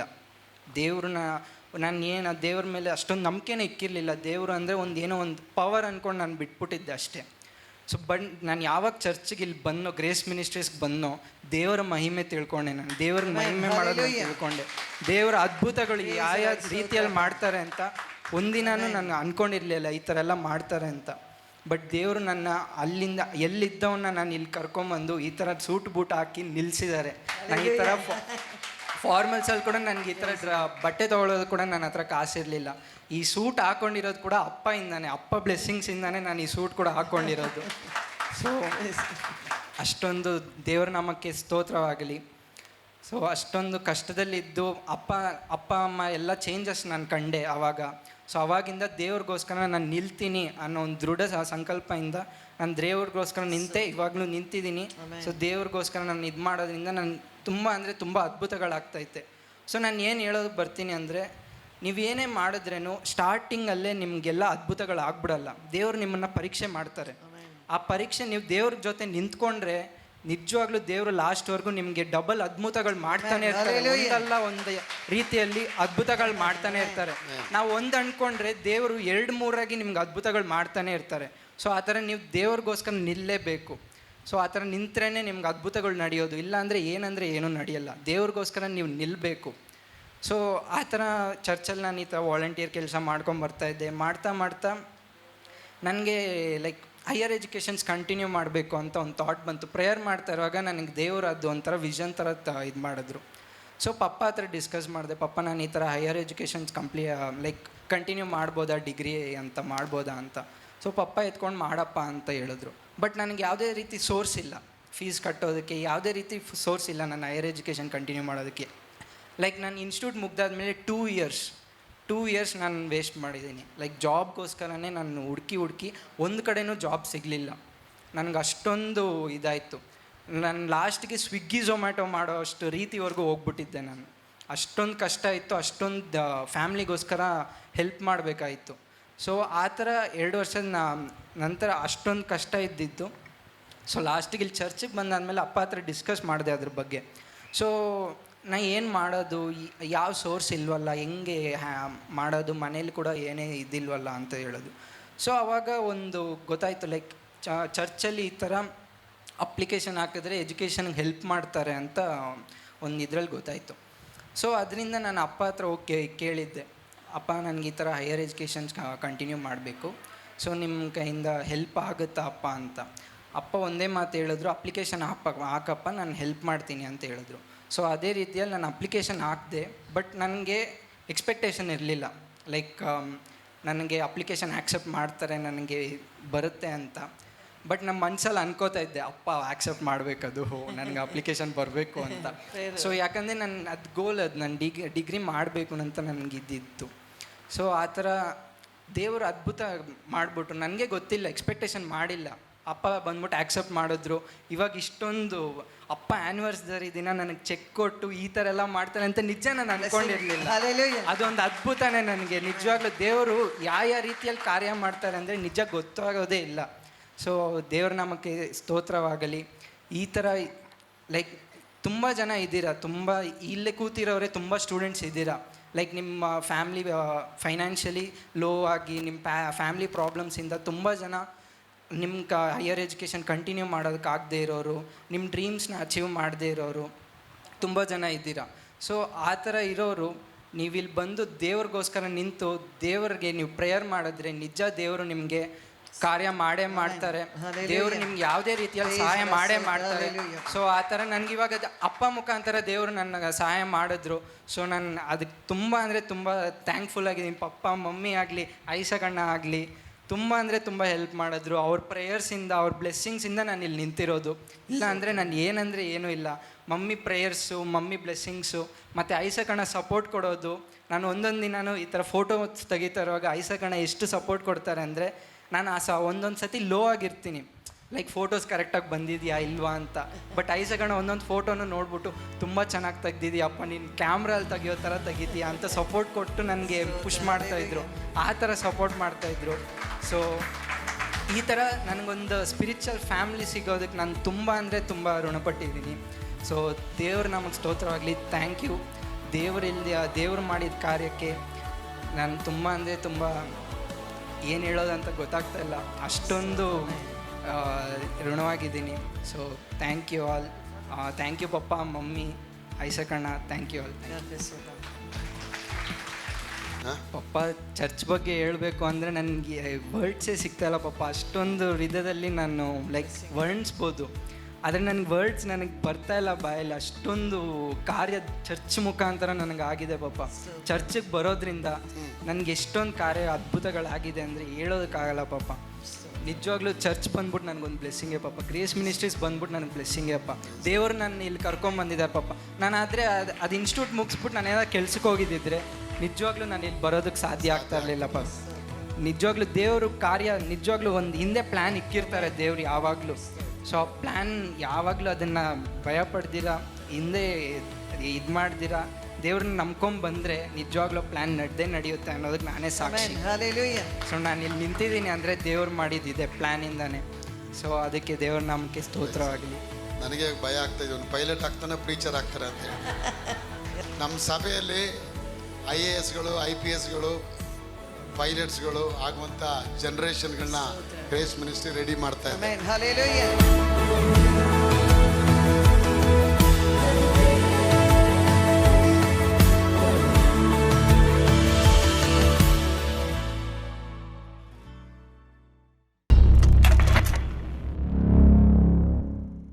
ಇವತ್ತಿನ ದಿವಸ ನಾನು ನನ್ನ ಮಗ ಬದುಕಿದ್ದೀವಿ ಅಂದರೆ ದೇವ್ರ ದಯೆ, ಅಪ್ಪ ಪ್ರಾರ್ಥನೆಯಿಂದ ನಾವು ಬದುಕಿದ್ದೀವಿ. ನಾನು ನನ್ನ ಮಗ ಬದುಕದೇ ಬೇಡ, ಸತ್ತೇ ಹೋಗ್ಬಿಡೋಣ, ಈ ಜೀವನನೇ ಬೇಡ ಅಂತ ಅಂದ್ಬಿಟ್ಟು ತುಂಬ ದುಃಖದಲ್ಲಿ ಇದ್ವಿ. ಅಪ್ಪ ನಮ್ಮ ಸಿಸ್ಟ್ರ್ ಮುಖಾಂತರ ಅವಳು ಸೂಸೈಡ್ ಮಾಡ್ಕೊಳ್ಳೋಕೆ ಹೊರಟಿದ್ದಾಳೆ, ಅವಳಿಗೋಸ್ಕರ ಪ್ರಾರ್ಥನೆ ಮಾಡು, ನಾನು ಪ್ರಾರ್ಥನೆ ಮಾಡ್ತೀನಿ ಅಂತ ಅಪ್ಪ ಅವ್ರು ನಮ್ಮ ಸಿಸ್ಟರ್ಗೆ ಹೇಳಿದಾಗ, ಅವ್ರು ಬಂದು ನನಗೆ ಹೇಳಿದಾಗ, ನನಗೋಸ್ಕರ ಅಪ್ಪ ಅಮ್ಮ ಇಬ್ಬರು ಪ್ರಾರ್ಥನೆ ಮಾಡ್ತಾ ಇದ್ದಾರೆ. ನನಗೋಸ್ಕರ ಅವರು ನಮ್ಮಂಥ ಎಷ್ಟೋ ಹೆಣ್ಮಕ್ಳಿಗೋಸ್ಕರ ಅವ್ರು ದಾರಿದೀಪ ಆಗಿದ್ದಾರೆ ಅಂತ ಅಂದ್ಕೊಂಡು ನಾನು ಸೂಸೈಡ್ ಮಾಡ್ಕೋಬಾರ್ದು, ನಾನು ಬದುಕಬೇಕು, ಬದುಕರೆ ನಾನು ದೇವ್ರಿಗೋಸ್ಕರ ಬದುಕಬೇಕು, ನನ್ನ ಜೀವನ ಇರೋವರೆಗೂ ನನ್ನ ಗ್ರೇಸ್ ಮಿಸ್ಟಿಗಾಗಿ ನಾನು ನನ್ನ ಮಗ ಬದುಕಬೇಕು ಅಂತ ಅಂದ್ಬಿಟ್ಟು ನಾನು ದೇವ್ರ ಹತ್ರ ಕೂತ್ಕೊಂಡು ಪ್ರಾರ್ಥನೆ ಮಾಡ್ತಾಯಿದ್ದೀನಿ. ಅದು ಆರ್ಥಿಕ ಪರಿಸ್ಥಿತಿ ತುಂಬ ಹದಗೆಟ್ಟಿತ್ತು. ನನ್ನ ಮನೇಲಿ ಏನು ಮಾಡೋದಪ್ಪ ದೇವರೇ, ನನ್ನ ಮಗನಿಗೆ ಯಾರು ಕಾಲೇಜಿಗೆ ಸೇರಿಸ್ತಾರೆ ಅಂತ ಅಂದ್ಬಿಟ್ಟು ಪ್ರಾರ್ಥನೆ ಮಾಡಬೇಕಾದ್ರೆ ಪ್ರಾರ್ಥನೆ ಮಾಡಿ ಒಂದು ವಾರ ಆದಮೇಲೆ ಅಪ್ಪ ಕನ್ಸಿಗೆ ಬಂದು ನಿನ್ನ ಮಗನ ಎಜುಕೇಷನ್ ಎಲ್ಲ ನಾನು ನೋಡ್ಕೊಳ್ತೀನಿ ಮಗಳೇ, ಭಯ ಪಡಬೇಡ ಅಂತ ಅಂದ್ಬಿಟ್ಟು ಅಪ್ಪ ಕನ್ಸಲ್ಲಿ ಬಂದು ನನಗೆ ಮಾತಾಡಿ ಒಂದು ವಾರಕ್ಕೇ ಅಪ್ಪ ನಿನ್ನ ಮಗನಿಗೆ ಕಾಲೇಜ್ ಸ್ಕಾಲರ್ಶಿಪ್ ಮುಖಾಂತರ ನಾನು ಕೊಡ್ತೀನಿ ಮಗಳೇ ಅಂತ ಅಂದ್ಬಿಟ್ಟು ನನ್ನ ಮಗನಿಗೆ ಫಸ್ಟ್ ಇಯರು ಸೆಕೆಂಡ್ ಇಯರ್ PUCಗೆ ಕಾಲೇಜ್ ಫೀಸು ಅಪ್ಪನೇ ಕಟ್ಟಿದ್ದಾರೆ. ಇವಾಗಲೂ ನನ್ನ ಕಾಲೇಜ್ ಫೀಸೇ ಕಟ್ಟೋದು ಬೇಡ, ಓದಿಸೋದೇ ಬೇಡ, ಅವನ್ನ ಮನೇಲೇ ಇರಲಿ, ಕೆಲಸಕ್ಕೆಲ್ಲಾದರೂ ಹಾಕೋಣ ಅಂತ ಅಂದ್ಕೊಂಡಾಗ ಅಪ್ಪ ಹತ್ರ ಮಾತಾಡಿದೆ. ಅಪ್ಪನ ಹೃದಯದಲ್ಲಿ ದೇವರು ಮಾತಾಡಿ, ನಿನ್ನ ಮಗನ ಕಾಲೇಜ್ ಫೀಸು ಏನಿದೆಯೋ ಅದು ನಾನು ನೋಡ್ಕೋತೀನಿ ಮಗಳೇ, ಕಮಿಟಿ ತಾವು ನಾನು ಮಾತಾಡ್ಬಿಟ್ಟು ಹೇಳ್ತೀನಿ ಮಗಳೇ ಅಂತ ಅಂದ್ಬಿಟ್ಟು ಅಪ್ಪ ತಕ್ಷಣವೇ ಹೇಳಿದ್ರು, ನಿನ್ನ ಮಗನ ಕಾಲೇಜ್ ಫೀಸ್ ನಾನು ಕಟ್ತೀನಿ ಮಗಳೇ, ಹೆದರ್ಕೋಬೇಡ ನೀನು, ನಾನಿದ್ದೀನಿ ಅಂತ ನನ್ನ ಧೈರ್ಯ ಪಡಿಸಿದ್ರು. ಇವತ್ತಿನ ದಿವಸ ನನ್ನ ಮಗ ಓದ್ತಾ ಇದ್ದಾನೆ ಅಂದರೆ ಗ್ರೇಸ್ ಮಿನಿಸ್ಟ್ರಿನೇ ಕಾರಣ. ದೇವರು ನಮಗೋಸ್ಕರ ಜೀವ ಕೊಟ್ಟಿದ್ದಂಥ, ದೇವ್ರಿಗೆ ಸಹಾಯ ಮಾಡಿದಂಥ ಅಪ್ಪನಿಗೆ ಕೋಟಿ ಸ್ತೋತ್ರ ಹೇಳ್ತಾ ಇದ್ದೀನಿ. Press lord. ನನ್ನ ಹೆಸರು ಚಂದನ್ ಅಂತ. ನಾನು ಇವಾಗ ಸೆಕೆಂಡ್ PU ಮುಗಿಸಿ ಇವಾಗ ಡಿಗ್ರಿಗೆ ಜಾಯ್ನ್ ಆಗಬೇಕು. ನಾನು ಫುಲ್ಲು ಎಷ್ಟು ನಮ್ಮ ಮನೇಲಿ ಕಷ್ಟ ಇತ್ತು ಅಂದರೆ ಹಣಕಾಸಿಗೂ ನಮ್ಮ ಮನೇಲಿ ಒಂದೊಂದು ರೂಪಾಯಿಗೂ ನಾವು ಫುಲ್ ಕಷ್ಟ ಮಾಡ್ತಾಯಿದ್ವಿ. ನಮ್ಮಪ್ಪ ಕೆಲಸ ಮಾಡೋದೆಲ್ಲ ಫುಲ್ ಸಾಲಕ್ಕೆ ಹೋಗ್ತಾಯಿತ್ತು. ನನ್ನ ಕಾಲೇಜ್ ಫೀಸ್ಗೆಲ್ಲ ಒಂಚೂರು ಕಟ್ಟೋಕ್ಕೆ ಹಣಕಾಸು ಇರಲಿಲ್ಲ. ಫುಲ್ಲು ಸೆಕೆಂಡ್ PU ಆದಮೇಲೆ ನನಗೆ ಕೆಲ್ಸಕ್ಕೆ ಹೋಗ್ಬಿಡೋಣ, ಓದೋದೇ ಬೇಡ, ಫುಲ್ ಕ್ವಿಟ್ ಮಾಡಿಬಿಡೋಣ ಅಂತಲೇ ಇದ್ದಿದ್ದು. ಆದರೆ ಅಪ್ಪ ನಾವು ಪ್ರಾರ್ಥನೆ ಮಾಡಿಕೊಂಡಾಗ ದೇವರು ಅಪ್ಪ ಮುಖಾಂತರ ಮಾತಾಡಿ ನಮಗೆ ಸಹಾಯ ಮಾಡಿದ್ದಾರೆ. ಇವಾಗ ನಾನು ಕಾಲೇಜ್ಗೆ ಹೋಗ್ಬೇಕಂದ್ರೆ ಕಾಲೇಜ್ಗೆ ಹೋಗ್ತಾಯಿದ್ದೆ ಅಂದರೆ ಅಪ್ಪನೇ ಕಾರಣ, ಈ ಗ್ರೇಸ್ ಮಿನಿಸ್ಟ್ರಿನೇ ಕಾರಣ. ದೇವರಿಗೆ ಕೋಟಿ ಸ್ತೋತ್ರ. ಖುಷಿಯಾಗುತ್ತೆ ಅಪ್ಪ. ಸೊ ಕ್ವಿಟ್ ಮಾಡಿ ಕೆಲ್ಸಕ್ಕೆ ಹೋಗಿ ರೆಡಿ ಇದ್ದ ಅಪ್ಪ. ಆಮೇಲೆ ನೀವು ಕಾಸು ಕೊಟ್ಟು ಅನ್ನ ಫುಲ್ ಖುಷಿಯಾಗಿ ಇವಾಗ ಸೇರ್ಕೊಬೇಕಪ್ಪ. ಚೆನ್ನಾಗಿ ಹೋಮ್ವರ್ಕೆಲ್ಲ ಮಾಡಿ. CA chartered accountant. ನಮ್ಮ ಸಭೆಯಲ್ಲಿ ತಹಸೀಲ್ದಾರ್ಗಳು, AC, DC, IAS, IPS ಎಲ್ಲರೂ ಓದ್ತಾ ಇದ್ದಾರೆ. ಐಸಕ್ ಅವ್ರಿಗೆ ಬುಕ್ಸ್ ಎಲ್ಲ ಕೊಡಿಸ್ತಾ ಇದ್ದಾರೆ. ತುಂಬ ಸಂತೋಷ. ತುಂಬ ದೂರದಿಂದ ಜನ ನೋಡಬೇಕಾದ್ರೆ ಗ್ರೇಸ್ ಮಿನಿಸ್ಟ್ರಿನ ಅಯ್ಯೋ ಅದೇನಕ್ಕೂ ಪ್ರಯೋಜನ ಇಲ್ಲ ಅಂತಾರೆ. ಪ್ರಯೋಜನ ಇಲ್ಲದೆ ಇದು ಕೊಚ್ಚೆಯಲ್ಲಿ ಬಿದ್ದಿದ್ರು ಕೂಡ ಇದರಿಂದ ಕಮಲ ಹೂಗಳು ರೆಡಿ ಆಗ್ತಾ ಇದೆ, ಗೊತ್ತಿಲ್ಲ. ಕಮಲ ಹೂಗಳು ಲೋಟಸ್ ರೆಡಿ ಆಗ್ತಾ ಇದೆ. ಆ ಲೋಟಸ್ ಅವ್ರಿಗೆ ಬೇಕಾಗತ್ತೆ. ಒಂದಿನ ಬೇಡವೆಂದು ಬಿಟ್ಟ Kallana ಮೂಲೆಗಲ್ಲಾಗಿಡ್ತೀನಿ. God bless you, Chandan. All the very best. Study well. Bring glory to God. Okay, God bless you.